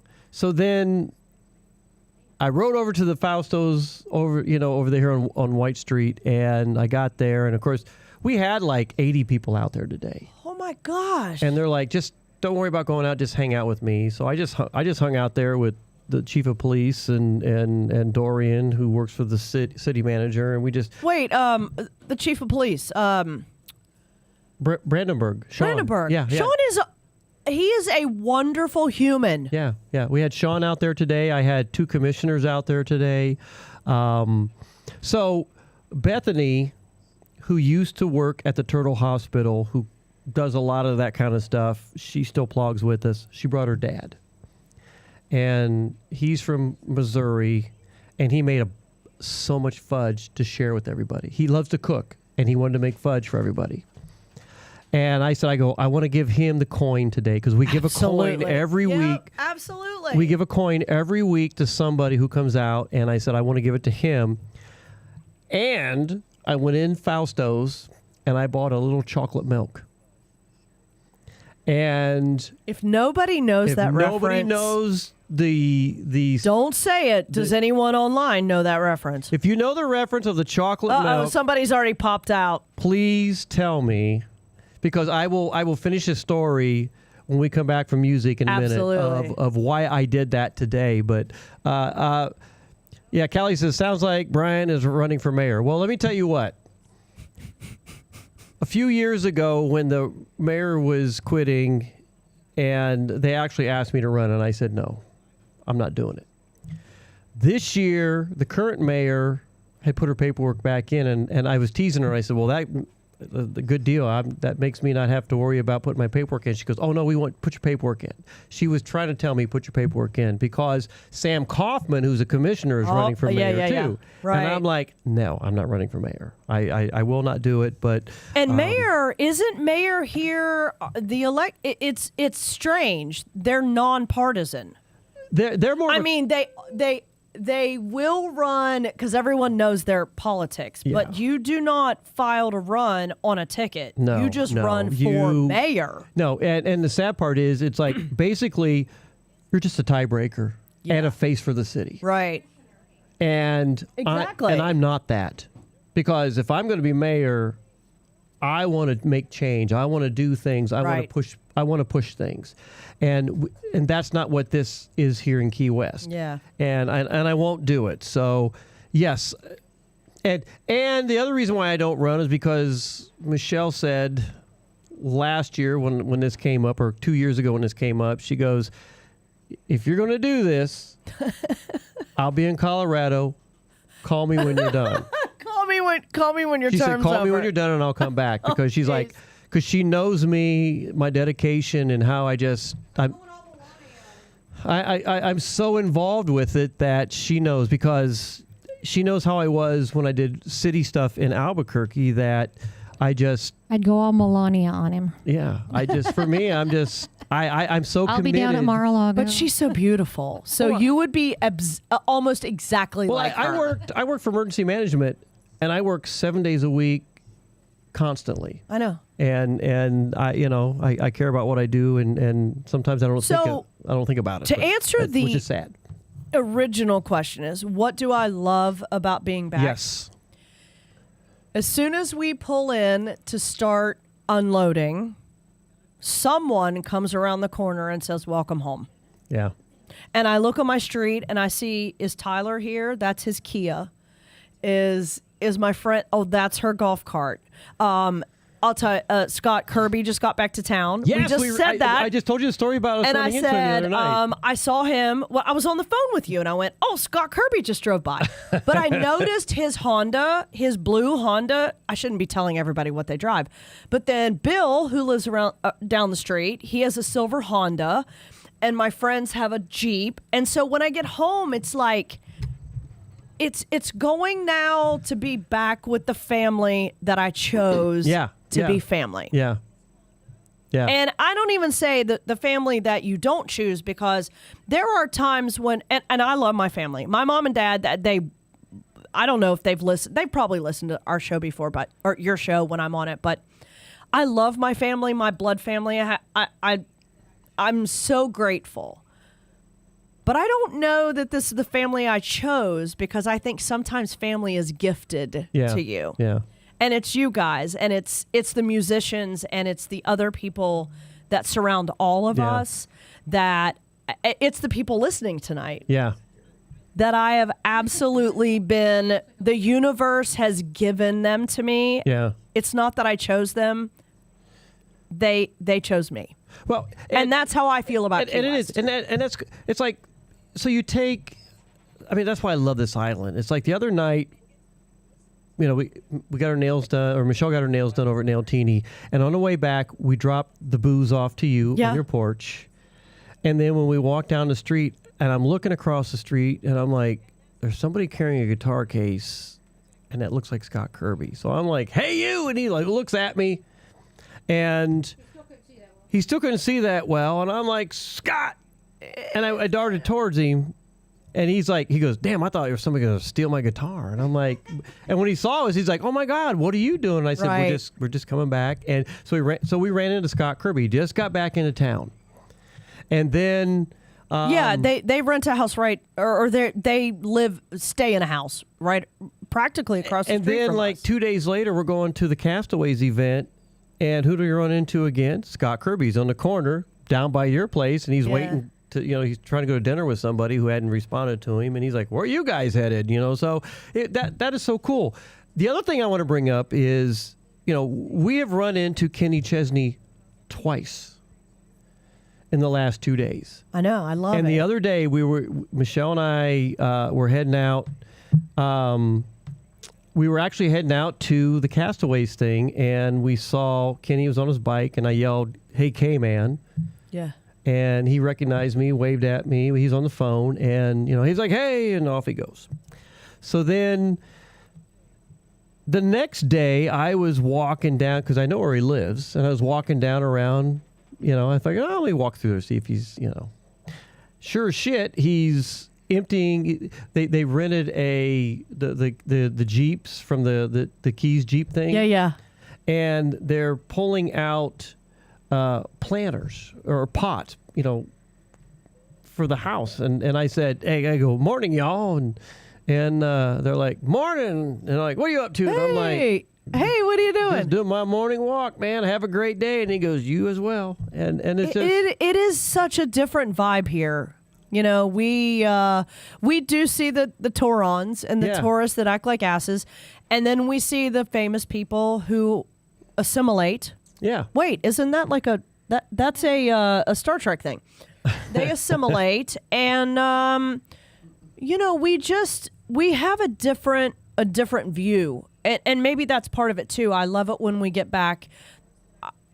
I don't like living two lives, but it gives me a new perspective when I get back. Yeah. I get back into that island. I hate to be, use an island vibe. It takes you a couple days to the re-entry process. I get what you're saying because, this past year we went up to Disney and I really needed some time off the island, and we took the RV up, and I spent a little over 2 weeks up there not doing anything. I mean, there was days we just sat in the RV almost all day before we went out to go do something in Disney. And I get it. I had a great time, and I'm just like, I needed this.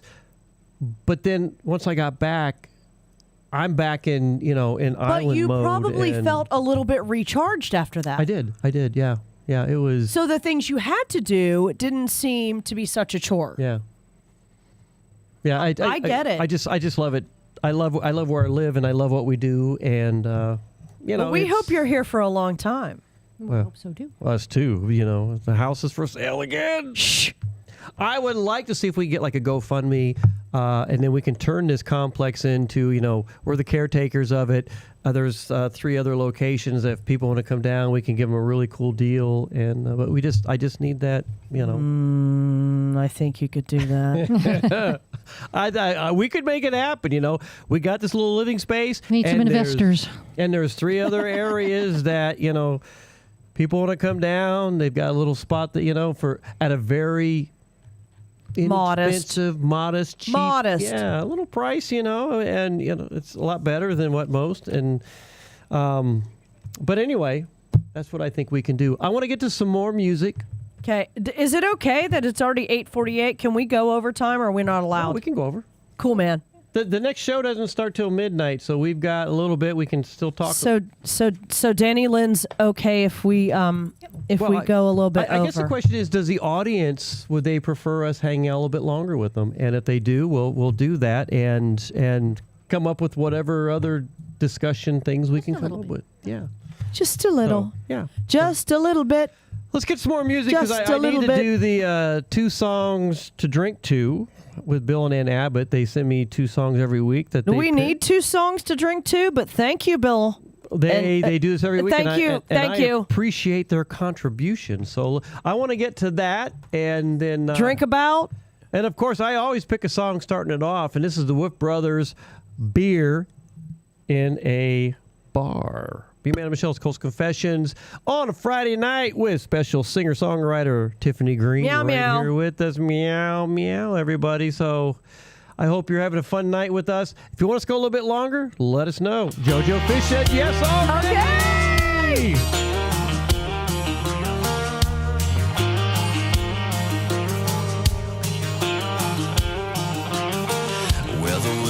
Sign was a welcome sight on a cold dark night. We were feeling alright. Was a long weekend, so we put on into Leon Dive. Was a bar band playing, so we wound up staying for a couple cold beers. No, nothing crazy, then I saw you, baby. It all started with a beer in a bar, a little nitty gritty fish in the dark. Next thing, had your number in my phone, and we were kissing in the cab on the whole ride home. All started with a stop on in.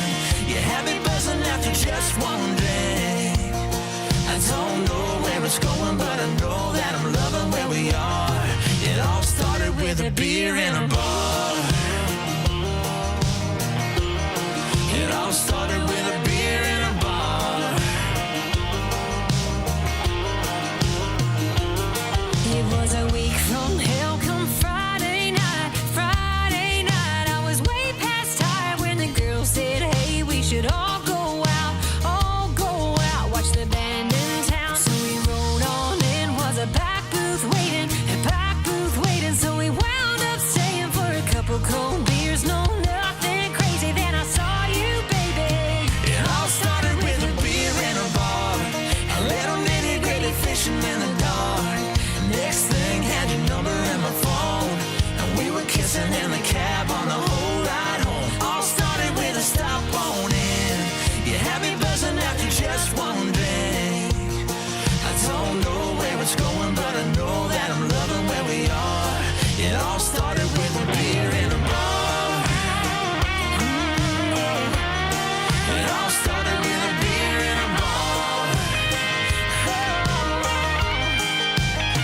I don't know where this is going yet, but I'm loving waking up in your bed. From I never thought nothing kind of night, now look at where we are. It all started with a beer in a bar, a little nitty gritty fishing in the dark. Next thing, had your number in my phone, and we were kissing in the cab on the whole ride home. All started with a stop on in.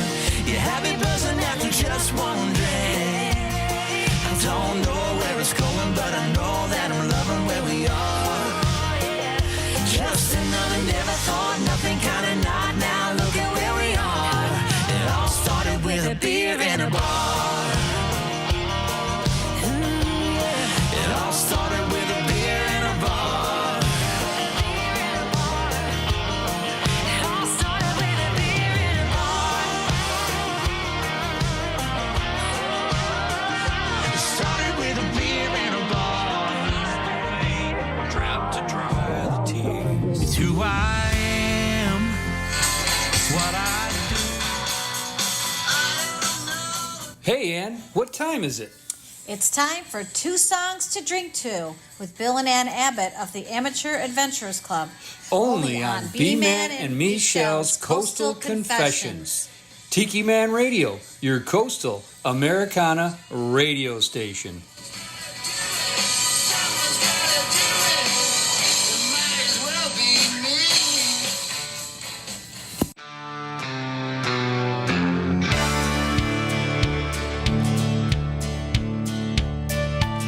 She said I'm going out with my girlfriends for margaritas at the Holiday Inn. Oh, have mercy, my only thought was 'cause tequila makes her clothes fall off. I told her put an extra layer on. I know what happens when she drinks Patron. Her closet's missing half the things she bought. Yeah, tequila makes her clothes fall off. She'll start by kicking out of her shoes, lose an earring in her drink, leave her jacket in the bathroom stall, drop a contact down the sink. Them pantyhose ain't gonna last too long if the DJ puts Bon Jovi on. She might come home in a tablecloth. Yeah, tequila makes her clothes fall off. Whoa.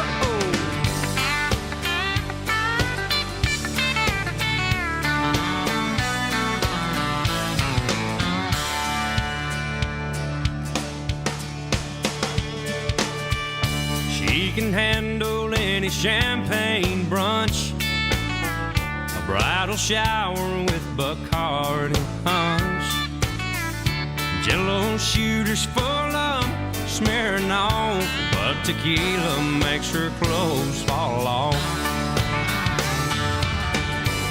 She'll start by kicking out of her shoes, lose an earring in her drink, leave her jacket in the bathroom stall, drop a contact down the sink.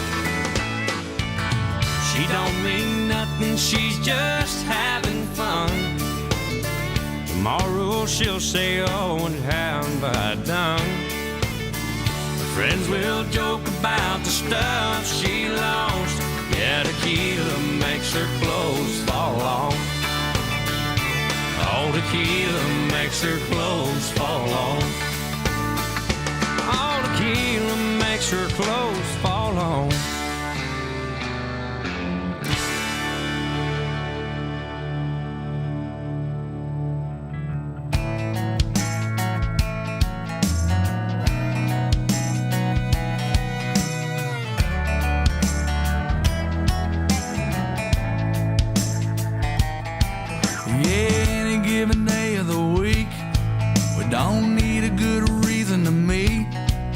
Just show on up and sit right down at the table. Ain't a stranger we don't know, ain't a bottle that ain't cold. Ain't got much but a damn good buzz, and for that we're thankful. We're just one big happy drinking family, good timing all night, and got each other, and that's all we need. Good timing, that's right. Yeah, blood runs thicker than what we know, but it's the whiskey and the beer that really brings us close. We're all one big happy drinking family. If there's a jukebox, we take it over, play the old stuff over and over. I might sing along, I might be too gone, but we didn't come here to stay sober. We're just one big happy drinking family. Good timing all night, and got each other, and that's all we need. Good timing, that's right. Yeah, blood runs thicker than what we know, but it's the whiskey and the beer that really brings us close. We're all one big happy drinking family.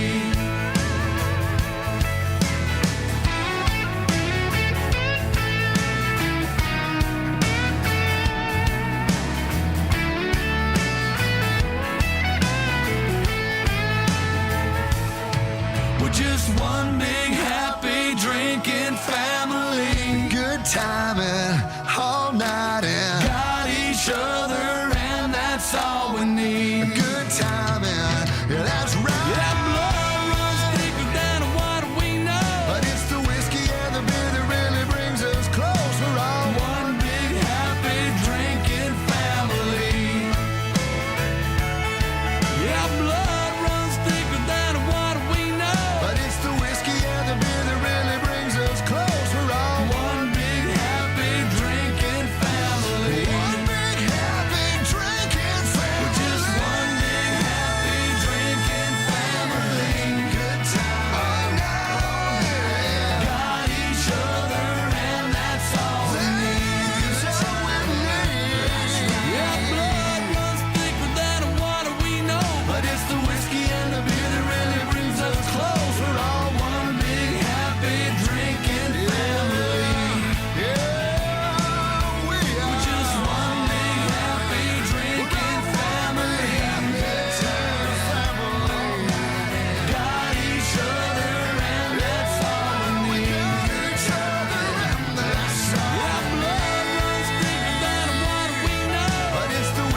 everyone. This is Ed the Train Man from Get on the Peace Train with Ed the Train Man.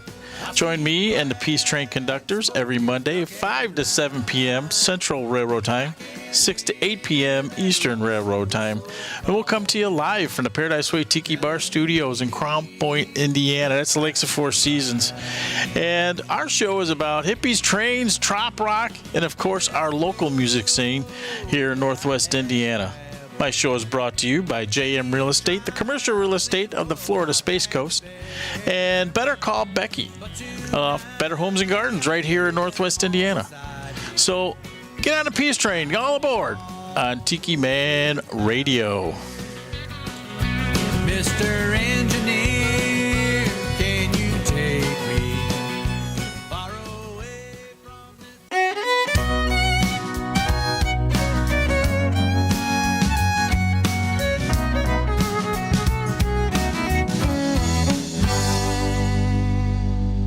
I got an itty bitty. Hey, Tiki Man Radio fans. This is Emily Randall from Chicagoland, and I love tuning in to Coastal Confessions with B-Man and Michelle on Friday nights from 7 to 9 p.m. Eastern on the internet at tikimanradio.com or watch live on YouTube at Tiki Man Radio. Reach out if you've got a song request or a confession.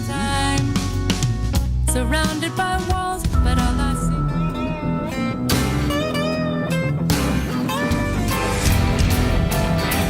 Takes a whole lot of liquor to like her.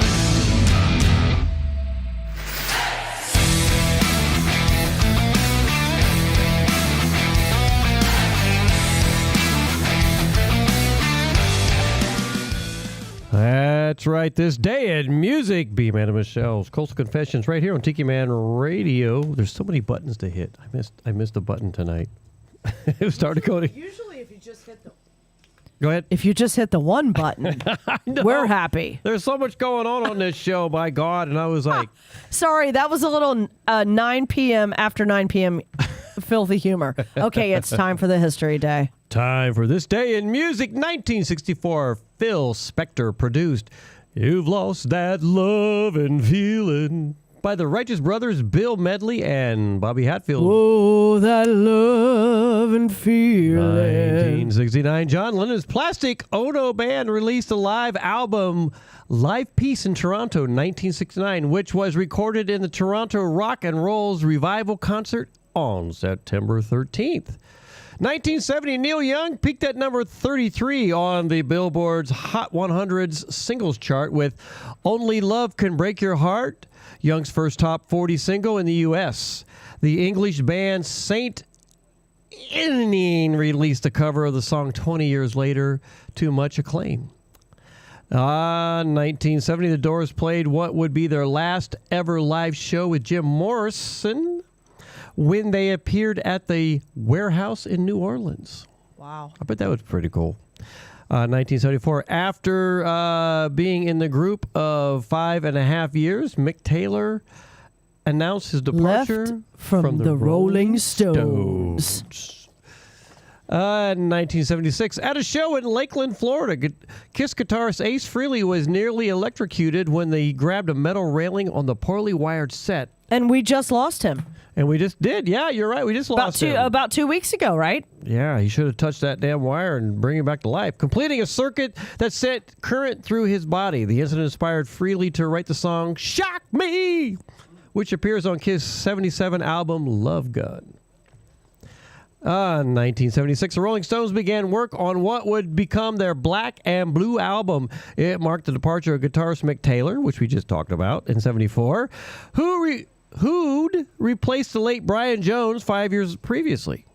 Several excellent guitarists auditioned and actually wound up being heard on the album, including Harvey Mandel, Wayne Perkins, and Ronnie Wood. Ronnie would eventually get the gig on a permanent basis. I love it, Ronnie Wood.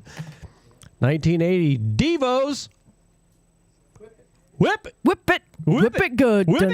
Became a Whip it gold good. record. The song was Devo's first major hit and rose to popularity with the help of its video, which at the time was a heavy rotation on MTV. And Mike was on it when I said it. When I said Devo, he goes, whip it. 1985, Ian Ian, or Ian, however you want to say it, Stewart, long-time road manager and touring keyboardist for Rolling Stones, died of a heart attack in the waiting room of a UK clinic. He was 47. That's awful. 47 years old. Jesus criminy. I beat him. And yeah, you beat him. In 1998, Luciano Pavarotti became the first classical musician to perform on Saturday Night Live when he sang Adeste Fidelis with Vanessa Williams. Did I say that correctly? Adeste? Adeste. Yes, you did. 2001. Oh my God, everyone is singing Italian right now in your living room. Scooby-Doo. Is that Latin? That's Latin. That's Sinatra Latin. I love it. 2001 Nirvana bandmates David Grohl, I like that guy, and Chris Novoselic filed a countersuit against Courtney Love involving future releases of Nirvana material. The suit was in response to a lawsuit Love filed early in the year claiming all rights pertaining to Nirvana would revert to her. Love's suit claimed that Nirvana was a one-man band and that Novoselic and Grohl were more than sidemen. Oh, man, that was a shitty thing to do. 2003, Mick Jagger was knighted by Prince Charles at Buckingham Palace. Jaguar brought his 92-year-old father, Joe, to attend the ceremony. And rumors had it yes, sir, Mick. And rumors had it that when they knighted him, he had a cut on his ear on the side. Okay. Okay.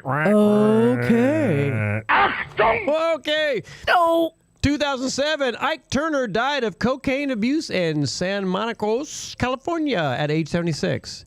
He was also struggling with emphysema and cardiovascular disease. He also beat the hell out of his wife. He did. That. What was that? What was that, Mike? I don't think she ever got beat up after that. I don't think she did either. 2008, the town where Mick Jagger and Keith Richards grew up announced it was to name streets in a new development after the Rolling Stone hits. Cool. The 13 streets in Dartford, Kent were given names such as Angie Muse, Babylon Close, Symphony Street, Little Red Walk, Satisfaction Street, Ruby Tuesday Drive, and Stones Avenue. What if they ever name a street after B-Man and Michelle? I think they should name this little outlet right here. I'm liking this. Hang on, let's see. Yeah. These are great tonight. There are some good ones in here. And then in 2012, the Rolling Stones, The Who, Michael Stipe, Chris Martin, Bruce Springsteen, Roger Waters, and Paul McCartney, who was joined on stage by David Grohl and Chris Novoselic. Yeah. Played a benefit concert at Madison Square Garden in New York, raising more than $30 million for those affected by Hurricane Sandy. Yeah. I think that's really We cool. were affected by Hurricane Sandy, but I didn't see a damn dime of that. Where the hell's my money? Birthdays. Frank Sinatra was born today in 1915. What? Yeah. This is a good one. Bob Duro, composer and performer for Schoolhouse Rock, was born today in 1923. Conjunction, junction. What's your function? Connie Francis, the first woman to reach #1 on the Billboard Hot 100 with Everybody's Somebody's Fool, and who has sold a reported 100 million records worldwide. Was born, easily. Concetta, that was her name. Concetta Franconero, today in 1937. She died in July 16th, 2025. 2025. She was old and lovely. Yes. Dionne Warwick is 85 today. She's still living, right? I think Dionne Warwick is still alive. I believe she's still alive, yeah. I wonder if she still has her channeling, like she's still doing your tarot and that kind of crap, the psychic crap. They had a huge write-up for it, and I'm not going to read all this no. because we just lost 20 minutes of our time. Dickie Betts, guitarist Betts for the Allman Brothers Band, was born today in 43 and died in April 18, 2024. Smooth jazz legend Grover Washington Jr. was born today in 43. Tony Williams, drummer for Miles Davis, was born in 1945. Bruce Kulick, guitarist for Kiss, is 72. And Sheila E., who is one badass percussion player. She's amazing. Is 68. And we saw her in Albuquerque, and I swear to God, when she was out there beating on them drums, there was these 2 pods of drumsticks. And as she was drumming and they were breaking, she would grab another. And never missed a beat. And never missed a freaking beat. Like literally never missed a beat. Woman was freaking fantastic. And I'll tell you what. Sheila E. Sheila E. is 68 today, everybody. Holy crap. And that is Today in Music History. We're going to get to some really quick music. Where are we at here? I had something going on here, and where are we at? We're going to get some more music right here. Paul Overstreet, Take a Whole Lot of Liquor to Like Her. This is a good song. This is a cute song. So we'll be right back. What are you going to ask a question? People to think about while we're going to music? While we are gone. Yes. Name the most famous people you know born on May the 8th. There you go. That One is of your them task. is, well, 2 of them are very important to Key West. That's right. That is your task. May the 8th. Don't forget it. We want to hear it. B-Man and Michelle Coast Confessions, Tiffani Green, Takes a whole hanging out lot with of us. liquor to like her. That's why I drink all the time. Takes a whole lot of liquor to like her. But when I'm liquored up, I like her just fine. She wants to tell me where to go, tell me what to do, tell me what to eat and how loud I can chew. She even wants to tell me what thoughts ought to think. It used to drive me crazy till it drove me to drink. It takes a whole lot of liquor to like her. That's why I drink all the time. It takes a whole lot of liquor to like her. But when I'm liquored up, I like her just fine. Well, she's such a pretty thing, you think she's heaven sent. But she's a quarrelsome kind, she likes an argument. She can scream all day, she can scream all night. I just sit there smiling, high as a kite. It takes a whole lot of liquor to like her. That's why I drink all the time. It takes a whole lot of liquor to like her. But when I'm liquored up, I like her just fine. This drinking buddy of mine, he married this girl. Now he thinks that she's the meanest woman in the world. I saw her pretty picture and I said, you're poking fun. But then the day I met her, I said, pour me one. Takes a whole lot of liquor to like her. That's why I drink all the time. It takes a whole lot of liquor to like her. But when I'm liquored up, I like her just fine. Now you may look down your nose at me and think that I'm a sorry old SOB. But the only way I'm giving up my drinking glass, if I can find a better way to get her off my back. It takes a whole lot of liquor to like her. That's why I drink all the time. It takes a whole lot of liquor to like her. But when I'm liquored up, I like her just fine.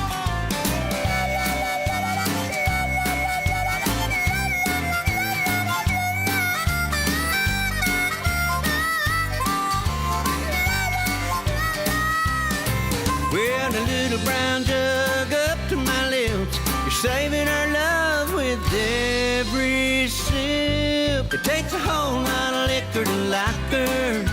That's why I drink all the time. It takes a whole lot of liquor to like her. But when I'm liquored up, I like her just fine.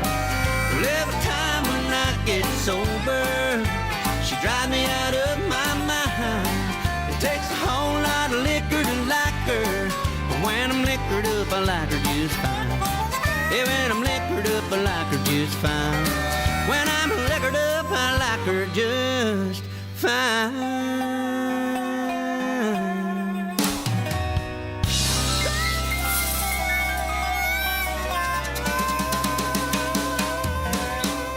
This is Steve LaChance from Merrimack, New Hampshire, and when we're camping, we love listening to Tiki Man Radio.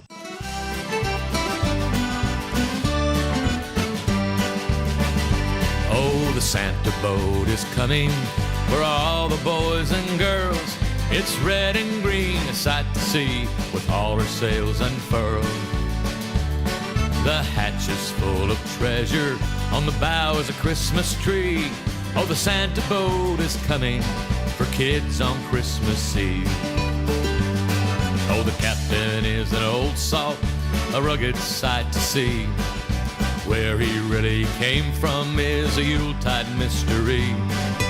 No one can remember when he first sailed into town.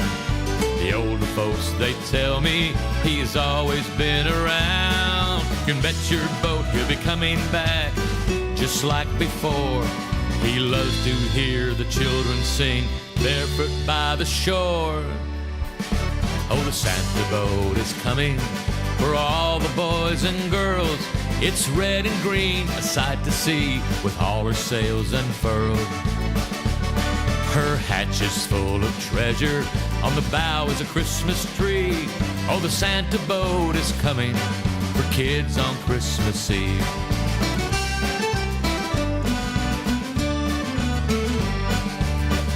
Trades his sailor cap for a stocking hat, got a mistletoe tattoo. His crew on board and the kids on shore sing this little tune. Oh, the Santa boat is coming for all the boys and girls. It's red and green, a sight to see, with all her sails unfurled. Her hatch is full of treasure, on the bow is a Christmas tree. Oh, the Santa boat is coming for kids on Christmas Eve. Everybody sing! Oh, the Santa boat is coming for all the boys and girls. It's red and green, a sight to see, with all her sails unfurled. Her hatch is full of treasure, on the bow is a Christmas tree.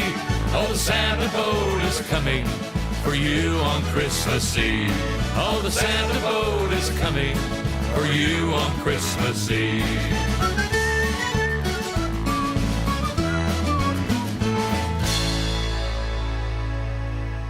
Hi, this is Sissy at Nailtini. Stop by for a mani-pedi at 817 Duval.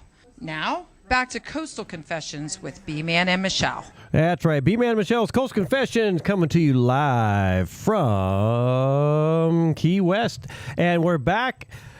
Lots going on tonight. We appreciate you guys hanging out with us and being a part of what we're doing. And, Michelle's going to join me. Making a drink. There you are. How you doing tonight there, darling? Good. Yeah, so it's... I need a drink, too, so... Yeah, well, it's... As soon as Tiffany gets back, I'm going to go... I normally have another song in there, and I didn't, and we're just sitting there talking. There's so much going on tonight, so we appreciate everybody that's hanging out with us. Sorry. Hang on. I needed some ice, and I needed to get another little piece of pizza. That pizza is freaking good. Oh, my God.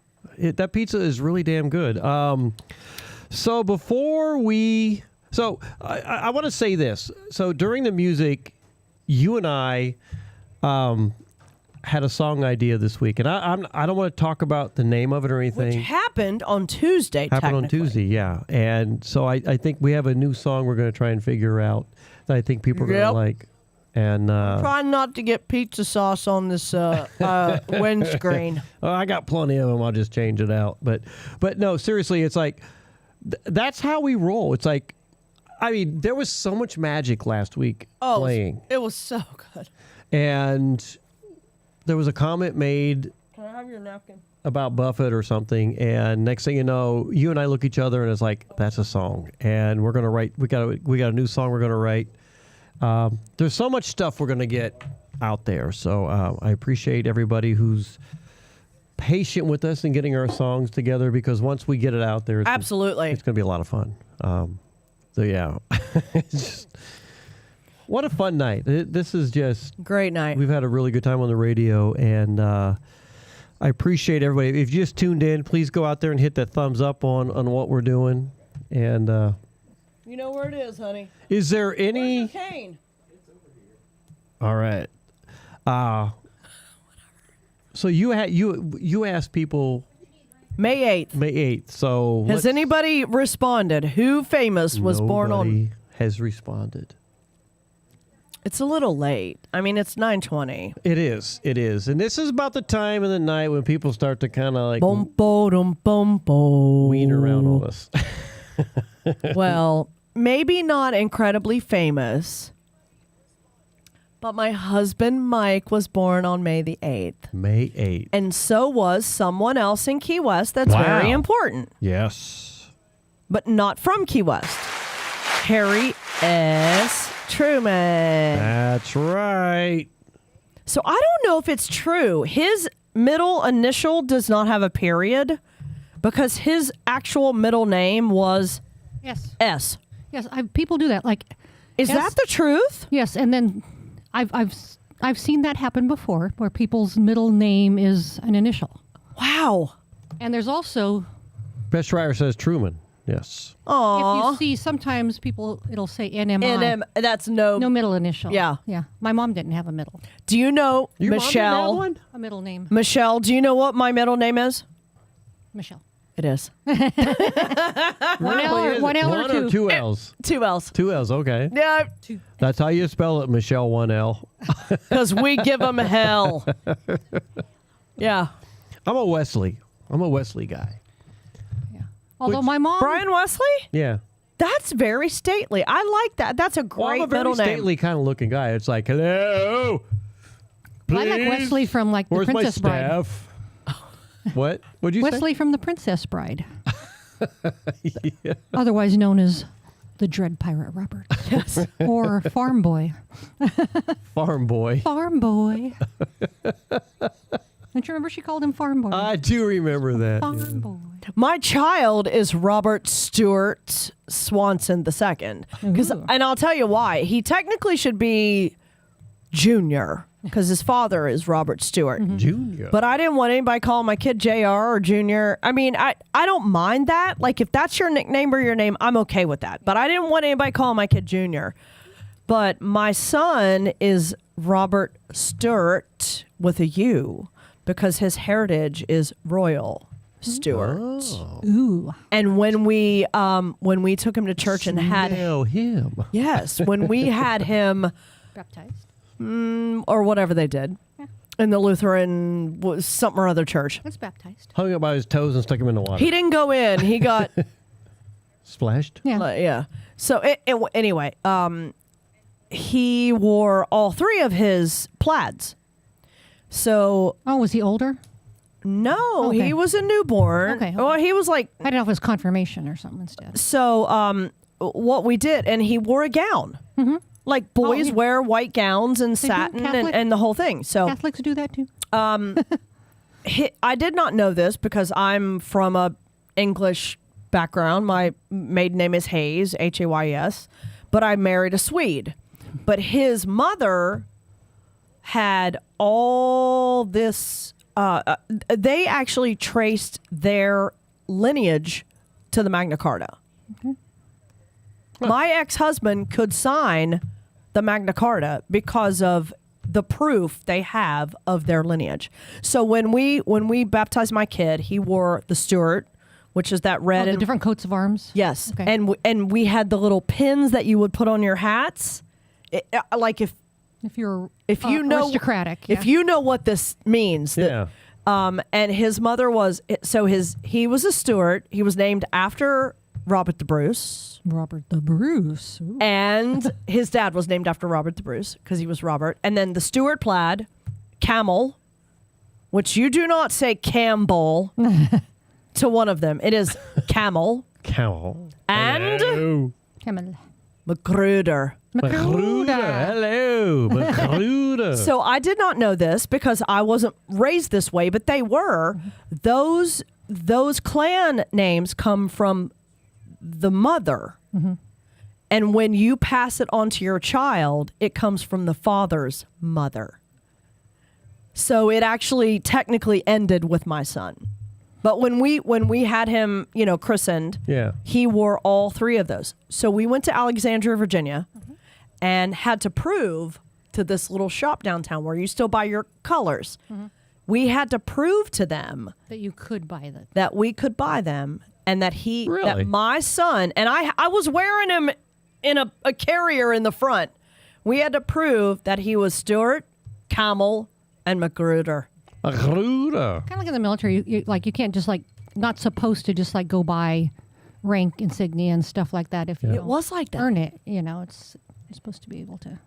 Except when I showed up over here at the Navy and I'm like, I am a goddamn general. People were saluting us. Actually, this the other day they weren't they? Yeah, we We're like left hand.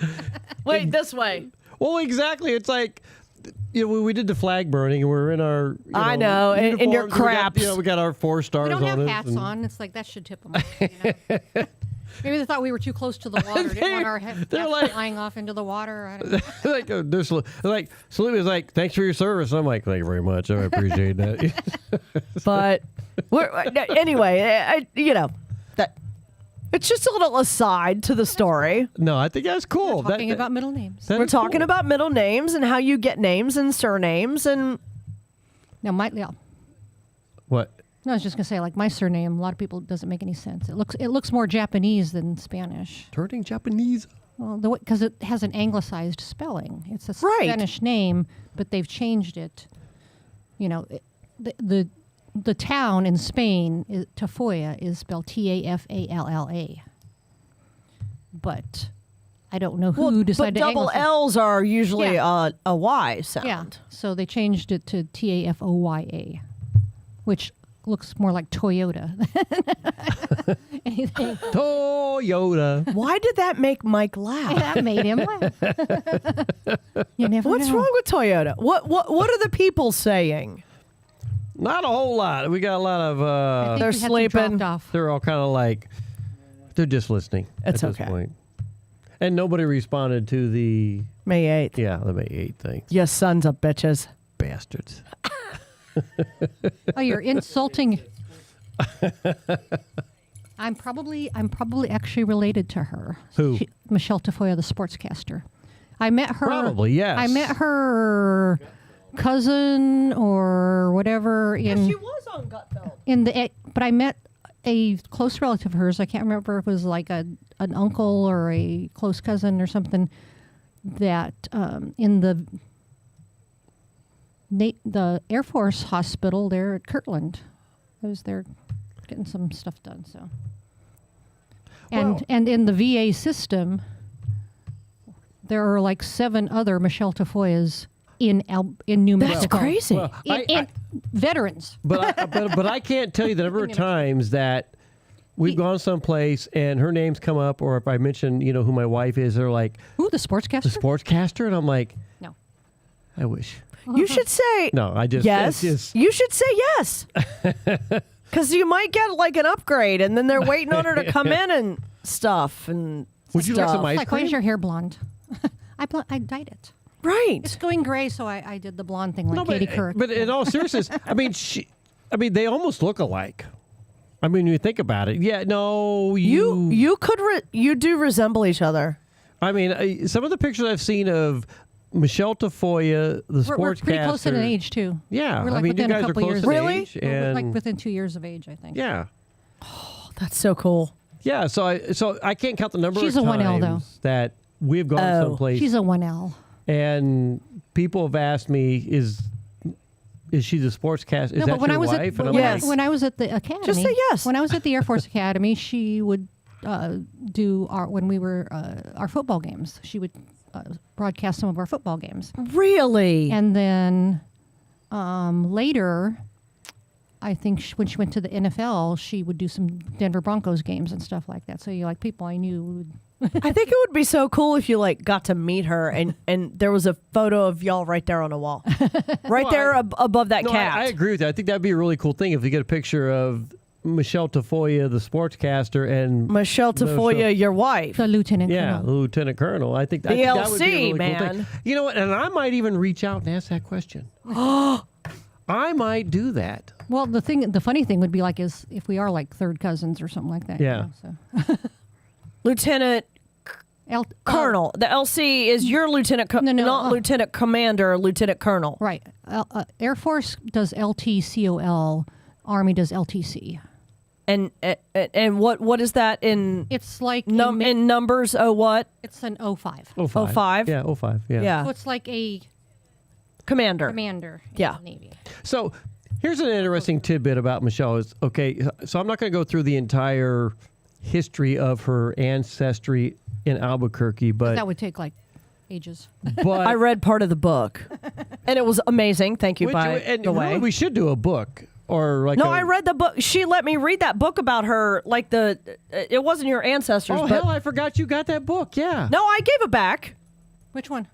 The one about the book about the ghosts and stuff and your ancestor. You let me borrow it. Yeah, the ghost stories, but it was about the Maria Teresa. Oh, and I thought there was somebody in your. Yes, at the Maria Teresa. There it is. There's a Armijo ghost. Yes. So where I'm going with this is. There's a lady that goes down to Nailtini, and her husband, ex-wife, last name is Armijo, like Michelle. So really, like my mom. Yeah, like your mom. And so we got talking about some stuff the other day, and I'm like, I'm just loving this because I know the history, and I'm like, before it was Albuquerque, the name of Albuquerque was Armijo Town. Yeah, she's about a year older than me. She was born in December of 64. I was born in October of 65. So I mean, with the dark hair and the, I mean, you could be related. Get on that mic if you're. I'm sure. Yeah, I've got. You cousins guys could be related. I've got cousins that look like her. Yeah. So anyway, I got talking to this lady, and I'm like, look, I go. When we moved to Albuquerque, they were celebrating their 300th anniversary. As a city. From the Duke of Albuquerque. Before that, her family had came to Albuquerque and settled it. And the old town Albuquerque area was actually called the town of Armijo. Was called the town of Armijo. That is so cool. And I've got all the ancestry data on this, and I'm like, this is freaking unbelievable. I mean, it's like, so cool. Oh my God. So I got telling this lady about this, and then there was so many other things we were talking about. But when you go down there and you look at the buildings in the old town area of Albuquerque, there's actually a plaque on there that states that this was built by the Armijo family, which is her family. And that's your mother's name. Your mother's maiden name. Yeah. Mm-hmm. So wow. Her family. Not my direct ancestors, like my great grandfathers or anything, but like my great grandfather's brother, like my great uncle. Yeah, but two of them were governors of New Mexico. Yes, under Spain and Mexico. And under Spain, and then the and then under Mexico. Yeah, Mexico. It's so cool. Mexico and then New Mexico territory. Well, they were both the New Mexico territory, but one of them was under Spain, and I think one was under Mexico. Yeah. Holy moly. And the other thing was, if you ever watched the show Young Guns, or the movie Young Guns. Yeah. In that Young Guns, her ancestor, who was a sheriff of Bernalillo County. Which is where Albuquerque's in. Which is where Albuquerque's at. Harbored Billy the Kid.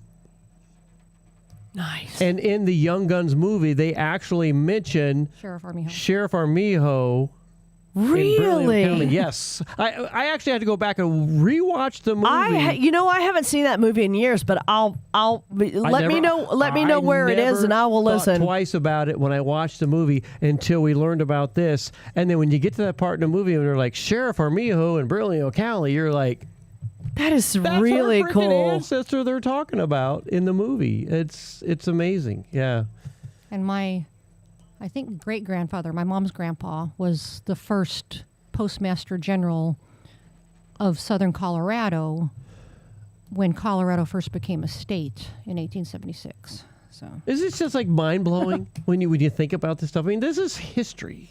It's American history. And people complain that, oh well, oh, well, we're not like Europe and we're not like this country and we're not like that country. But you have to think we're just barely, what are we celebrating next year? 250 years. We are only 250 years old. As a combined nation. But we've got history going back to the right, 1500s. But that's what I mean. Yeah. So we only think about the United States 250 years old. So let me ask you, did you watch or have you watched the American Revolution yet on PBS? No. Holy crap, you got to watch that. Let me tell you We haven't yet. I learned so much. You probably learned a lot of crap that they didn't teach you in school. Well, but I did not know ignorance, I guess. Ignorance is bliss, but you also don't learn it all. But there were so many Indian nations. Yes. That sided with Britain. Because they treated them better. They thought that they treated them better. The Americans, like the George Washingtons and all them, they were going to take their land. That they were. And they did. And they did. That they were bad. They were the ones to watch out for. I mean, it's an amazing 5 series, I think. 5. I forget how many 5 episodes. or 6. It's not too bad. Watch the episode. It's like the Civil War. The Civil War. I'm telling you what, I really enjoyed that, and I thought that was. Well, the I coolest can thing. tell you this: we on Sunday nights watch the Kelsey Grammer America, whatever it's called. It's on Fox. It's on Fox Business, but it's the same kind of thing. Kelsey Grammer does like a real.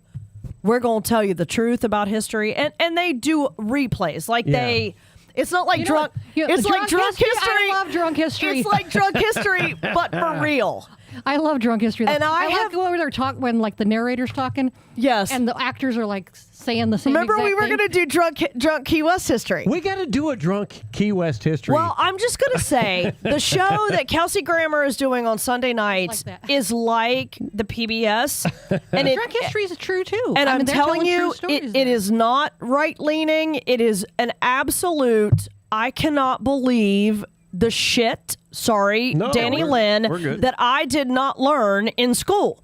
And he is straight up telling the truth. And he is the narrator. Well, that's the thing that drunk history teaches you too, though. I love about drunk history. Claudette Colvin and I forget the girl's name who went twice as far and told twice as many people as Paul Revere, the 16-year-old girl. Yes. Nobody knows her name. I can't even remember it. But Paul Revere's the guy who gets all, the So credit. we need to, okay, let's make this happen. We have got to do, we do drunk history every Friday on your show, but we should do an actual drunk history, Key West drunk history. Well, we could even do some of take from Kim's crime history. The crime history thing. My gosh. You have to learn those stories well All right, enough. so if that you can anybody is tell still when you're listening, please start the GoFundMe for Key West drunk history.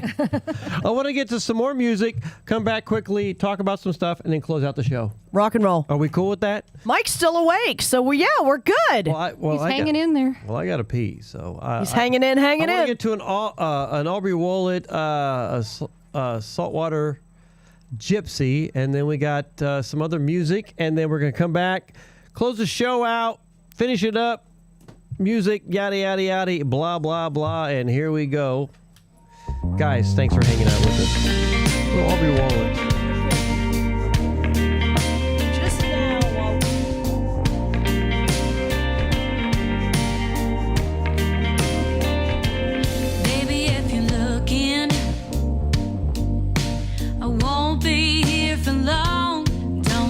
Talk me,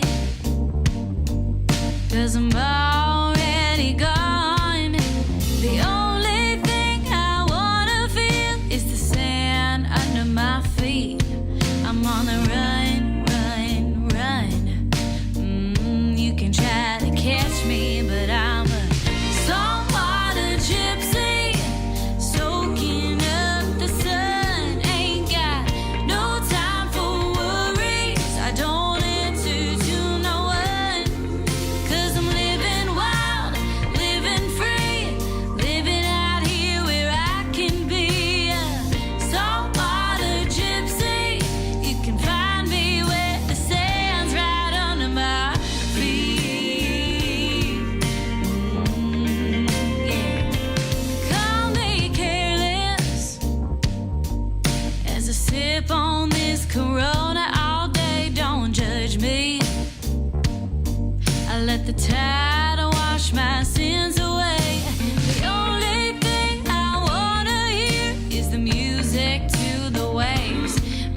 this is Cheryl LaChance from Merrimack, New Hampshire. When we're camping, we love listening to B-Man and Michelle on Tiki Man Radio.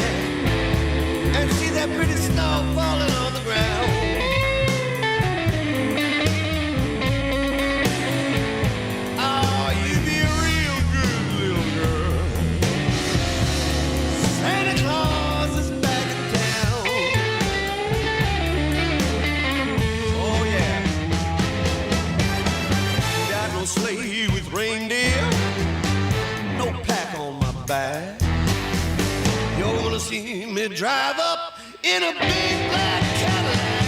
Oh, it's Christmas time, pretty baby. Oh, the snow is falling on the ground. Oh, you be a real good little girl. 'Cause Santa Claus is back in town. Yeah, see him over there in the sleigh, man.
Fishnet stocking.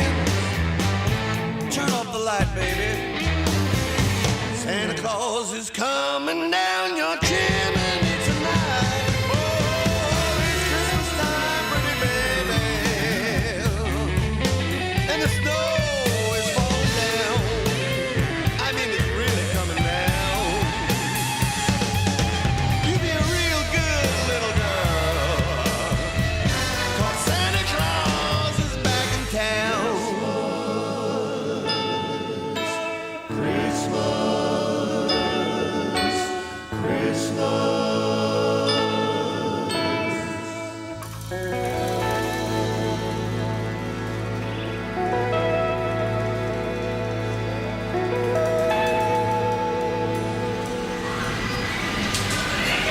Take a trip back in time with Jukebox Saturday mornings. Every Saturday, starting when you get up, Buttercup. Tiki Man Radio opens up the massive archives of the radio station and takes you back to that old shaggy music. Jukebox Saturdays, only on Tiki Man Radio.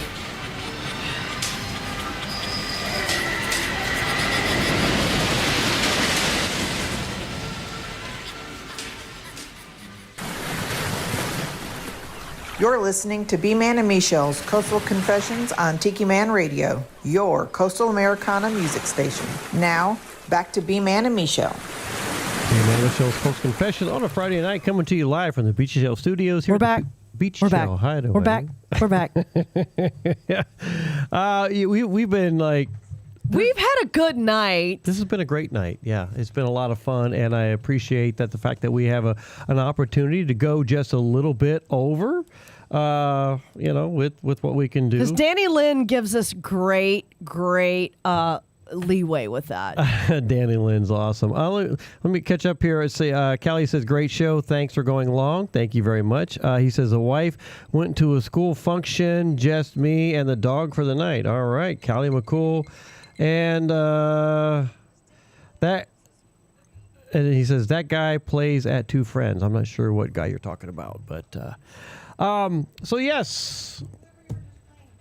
Here we are. We're getting ready to close out the night. I've enjoyed it. Is there anything you want to bring up? Because this isn't your only time you're going to be on the show. You're gonna take a little break for the holidays, which I think we all should do. I honestly do think we should take the holidays to spend with our family, and that means our island family. Well, I think next week I've got Ray and Harriet. You got Harriet and the Browns. And the Browns coming in, and we're going to close. That's going to close out the year for us. We're not coming back until after the holidays. So they'll play replays on Fridays. He's just gonna just play regular music. Cool, man. Just do the regular music thing. And I think what we're going to do is just kind of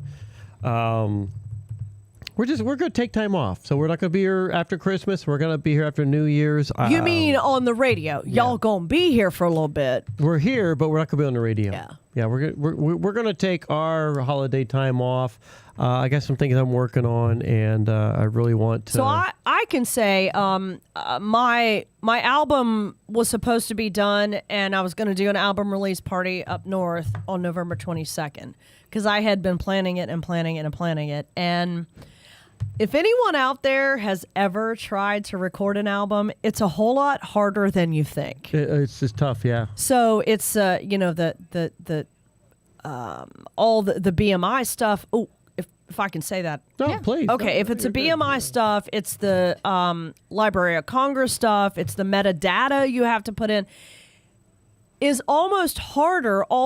All that stuff is more difficult at times than getting it recorded. So is your new album, is there some songs we know on there? Well, Joni and Chachi's going to be on there. Joni and Chachi's on there. For sure. Probably that's the only one that y'all have heard. You're not putting beaching, boating, and fishing and floating on No, there? because I'll tell you why. I would like for you and I to share that song. Okay. So when we get it recorded, you can release it and I'll release it. But I did not want to put it on this album without you and without us being partners. Collaborating on the song. Well, I just want you to know, it's like, I wouldn't be upset either if you decide to do it. You purchased, the melody. No, but the thing is, I would like it, and I know this can happen. I'll put it on the second one, or who knows, whatever. Yeah. If you guys want to record it and put it on your next one, if you're planning one, I would love to do that. I mean, it could be if it happens. Yeah. It could be. Well, I'm glad to hear you say that because, for me, it's like we play it. I do too. On the outside, you play it. I do too. But I didn't want to go recording anything because I think that's an us thing. It is an us thing. But at the same time, if you decided to do it yourself, I would have not been upset. I'd be like, I get that. That's just how I look at it. I mean, I'm not one of those asshole musicians that it's like we work together and do the things that we do. I just wanted it to be something that we did together because it's a great freaking song. It is a great song. I wanted it to be something we all did together, and when it was ready, I could record it and put it on an album, and then you share it and put it on an album, and we share it. Yeah. So because of everything that went on, when we weren't here for a while, I just wanted it to be, I'll put it on the next one. Yeah. Like, we'll share it on the next one. But I didn't want it to be on my album. Yeah. You know what I mean? But I have a couple of new songs I've written, and I have some things that back in April or May I thought I wanted on the album. Yeah. And I told John at Tune Designer, shout out to John Johnson. Those guys are freaking awesome. I've now become Facebook friends with all three of them. George is like one of my favorites. George Sandler is the greatest dude ever. And John run in Tune Designer. If nobody knows who they are, look them up. TuneDesigner.com. Tune Designer. TuneDesigner.com. They've done work for you. You turned me on to them. told him a month or so ago, I said, my mind and my heart have changed. When I really thought I knew what 10 songs I wanted on my album, life changed. Yeah. And now I absolutely have a good idea. Like, I have several songs that I've written, and I might make some people mad, but there's been a couple of songs that I had AI assisted. Yeah. And I say AI assisted only because I don't have the ability to take my lyrics that I've had for years and years, or even the new ones, Right. and run them at $200 an hour and run them to a studio to demo them. Yeah. So I send these songs to John, and he goes, okay, yeah, that's pretty cool. So then we extract what we need from my demo. Yeah. And then they track them just like they would if you and I sat here and wrote a song. We send it, and that's how it works. So let's talk about this AI thing for a minute, Yeah. because there are so many different AI platforms out there, and I've been playing around with them. I use Suno. I'm just going to be 100% honest. I'm just trying to figure it out. Yeah. And whether it's coming up with a melody or coming up with a lyric style or something.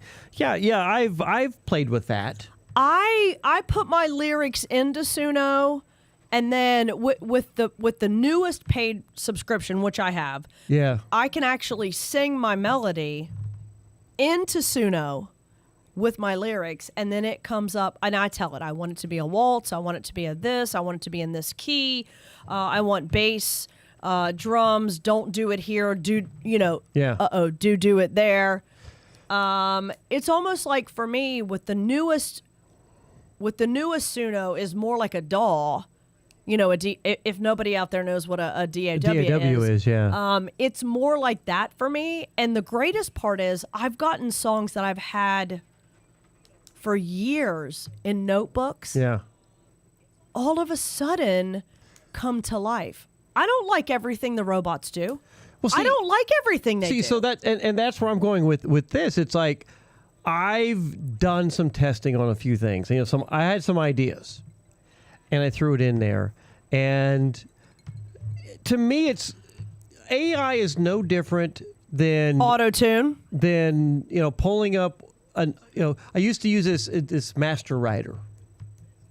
Yeah. I use Master Writer. And Master Writer, I mean, I would write my stuff, but God, when you get to that point, you're like, I'm looking for a rhyme. I'm looking for a, and that would help me find that. The purists are so mad. That was time consuming because I'm the one inputting and going through and looking for it, whereas AI instantly comes up with so much other information.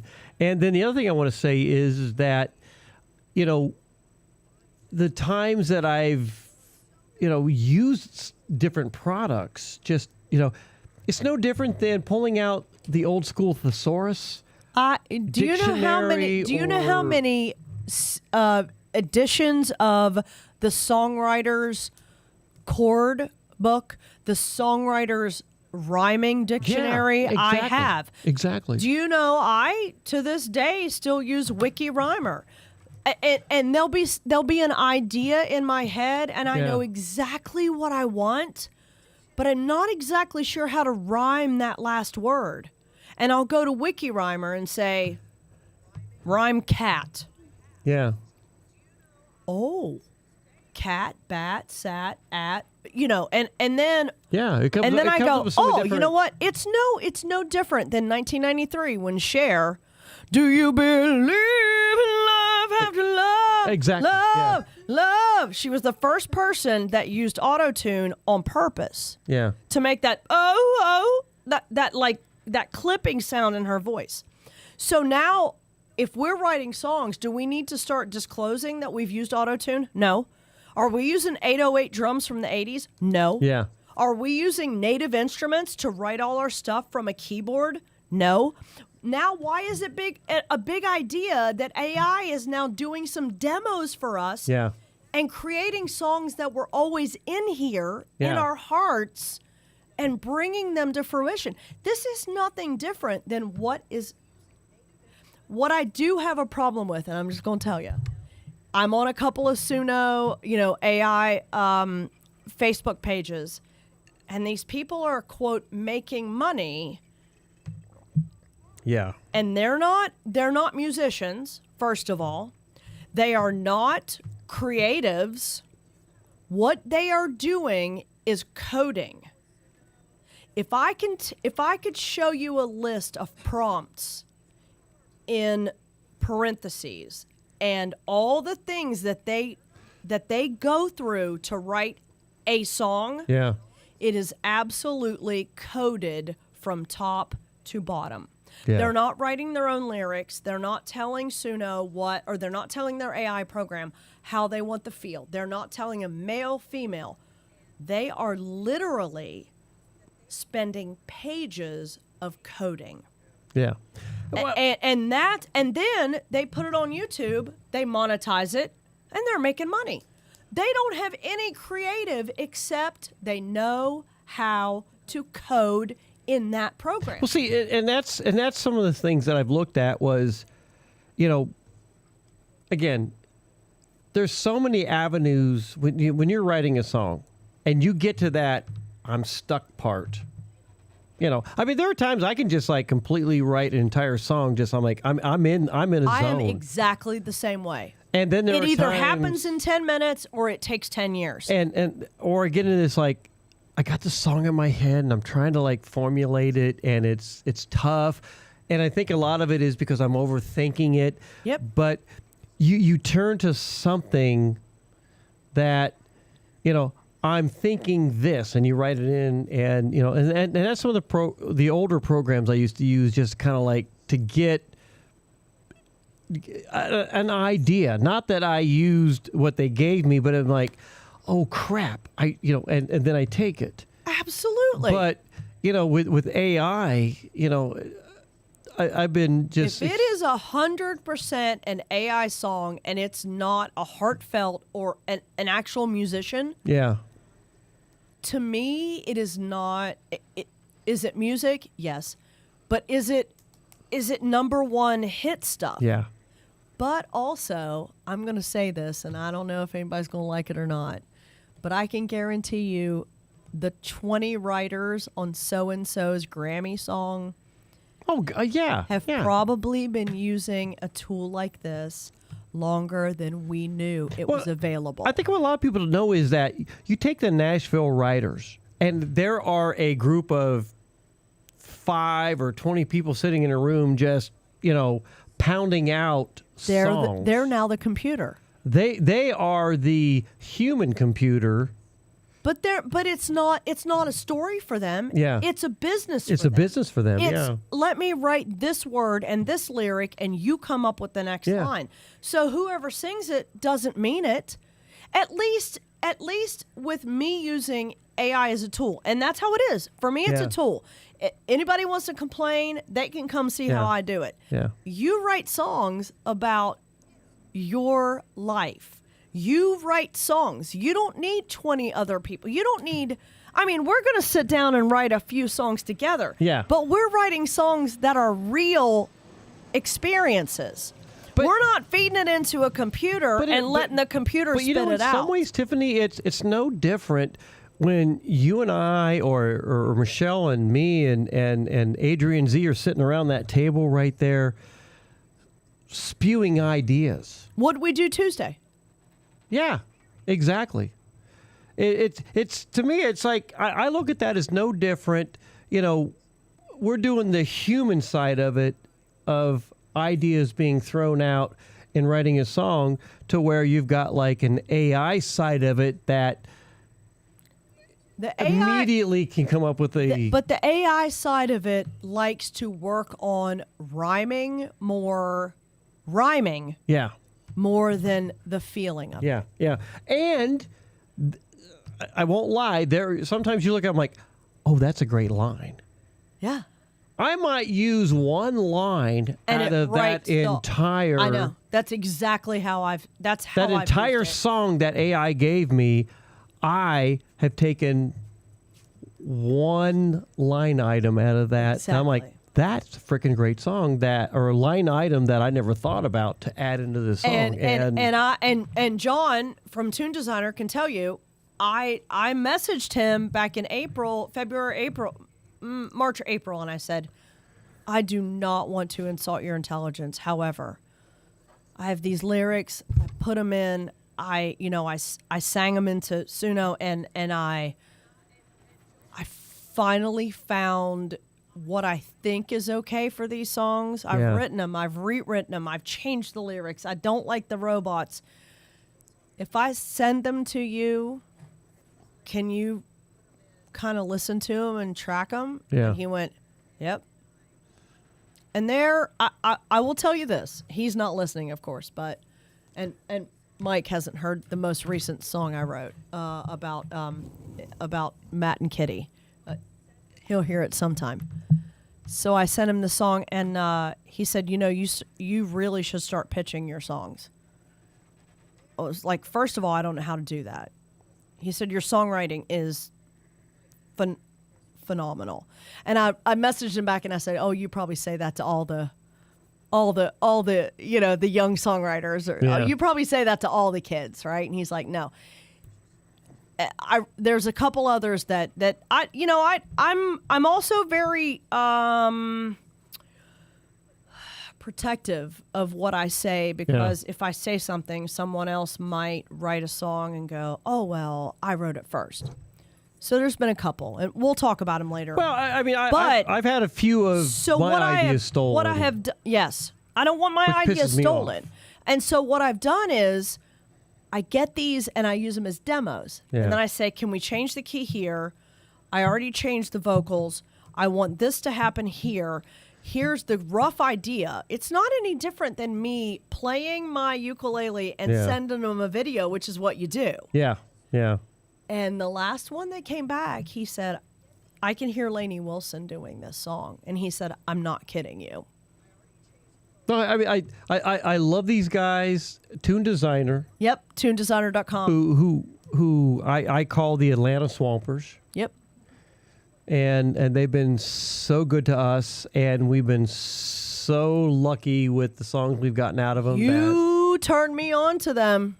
I mean, this is all your fault, and they are fantastic. These guys musicians. are my musicians that we go to when I come up with an idea. I need to finish. Me too. I need to finish our song "Smooth Sailing." I mean, we've got the melody and everything down. I just need to finalize the lyrics, and but the AI debate's going to come up, and I think it's good that we're talking about it, even though late at night, and maybe 90% of our listeners have no idea what we're talking about. Yeah. But I think it's really, really important that people out there who hear our songs know that we use all the tools available, but they're still coming from us and our heart. Yeah.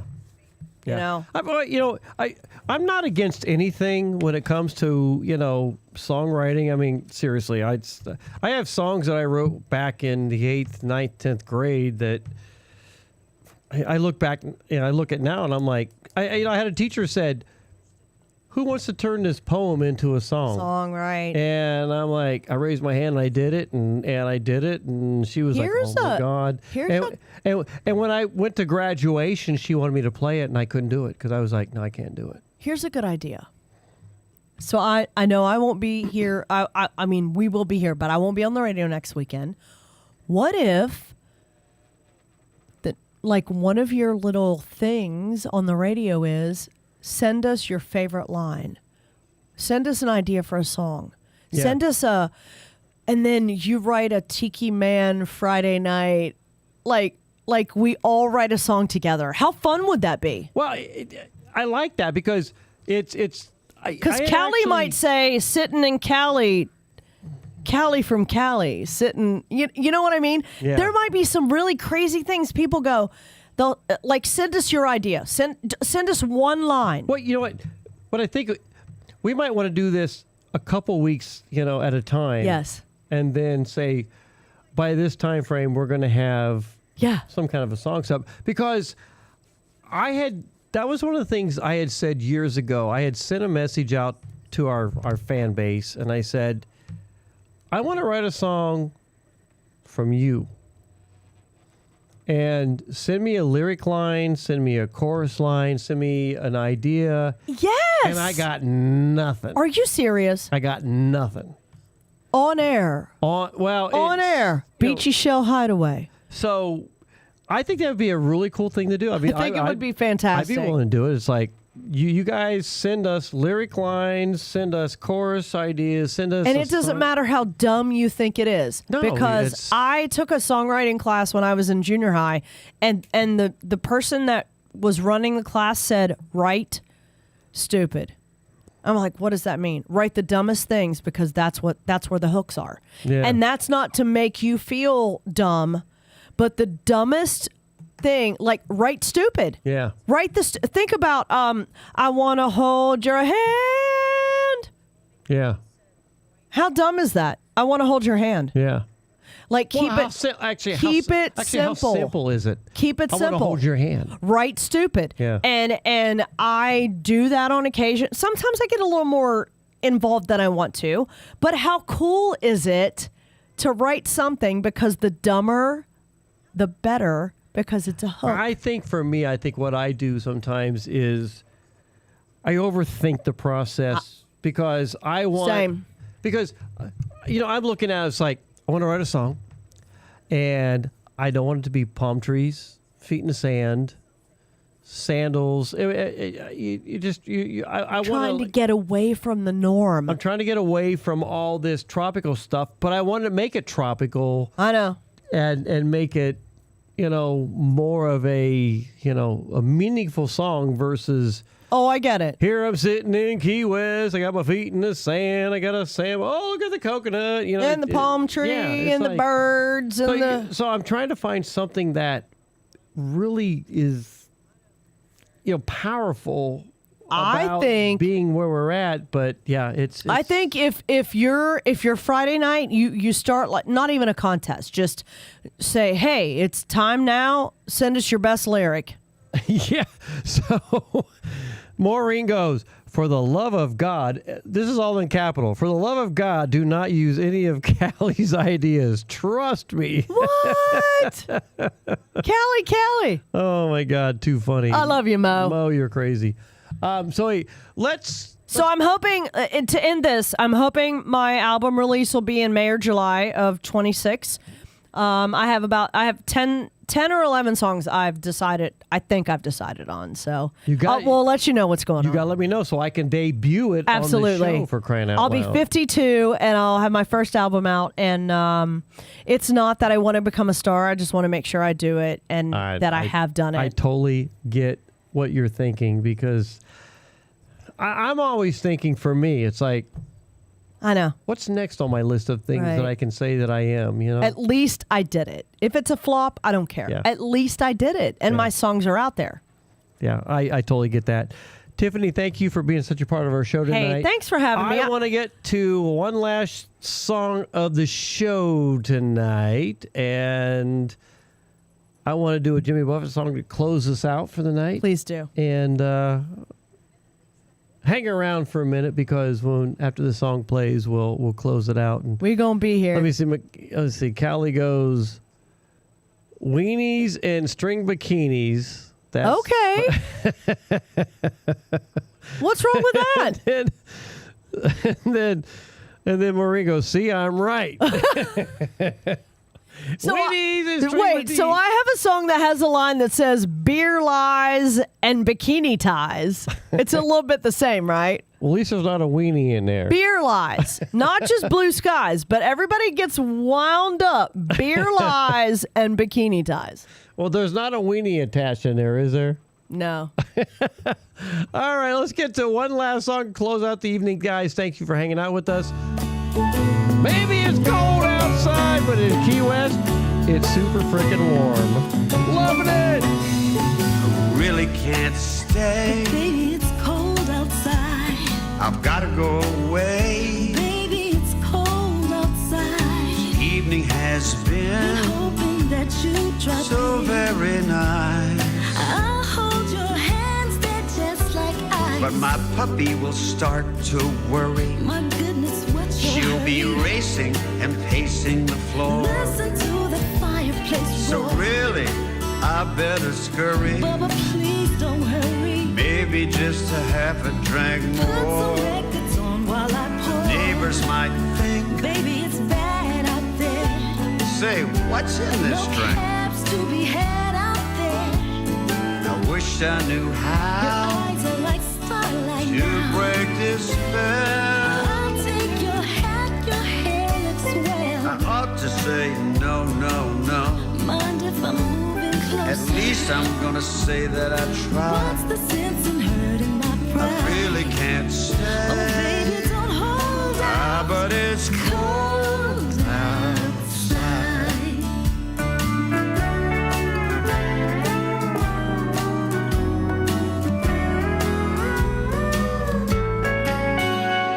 I simply must go. Baby, it's cold outside. The answer is no. Baby, it's cold outside. Your welcome has How been lucky that you dropped in. so nice and warm. Look out that window at the storm. My sister will be Gosh, your suspicious. lips look delicious. My brother will be there at the Waves door. upon a tropical shore. My maiden aunt's mind is Ooh, your vicious. lips are delicious. Baby, just a little puff Never more. seen such a blizzard before. I've gotta get You're home. gonna freeze out there. Left my coat on my To your boat. knees out there. You've really been grand. Touch my hand. But don't you see? How can you do this thing to me? There's bound to be talk But I tomorrow. won't have a job tomorrow. Page 6 scandal If implied. you got pneumonia and I really can't stay. Baby, it's cold outside.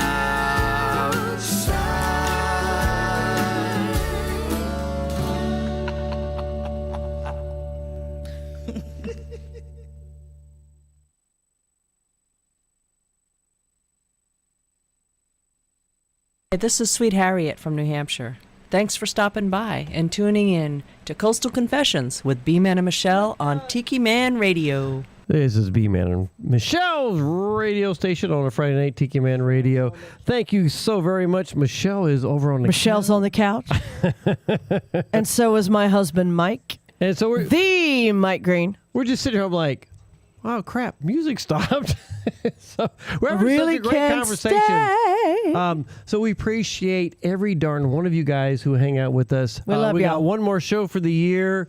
We'll be back here next Friday night. We've got Ray and Harriet and the Browns. Nice. Steve and Catherine coming Nice, in. nice, nice. And so we appreciate you guys listening, hang out with us. And as I close out every show, everybody... Y'all come back now. You hear? Y'all come back now next week. B-Man and Michelle's Coastal Confessions on a Friday night on Tiki Man Radio. We'll be here. Thank you for hanging out with us. See you next Friday for our last show of 2025. Boom, boom, boom, boom.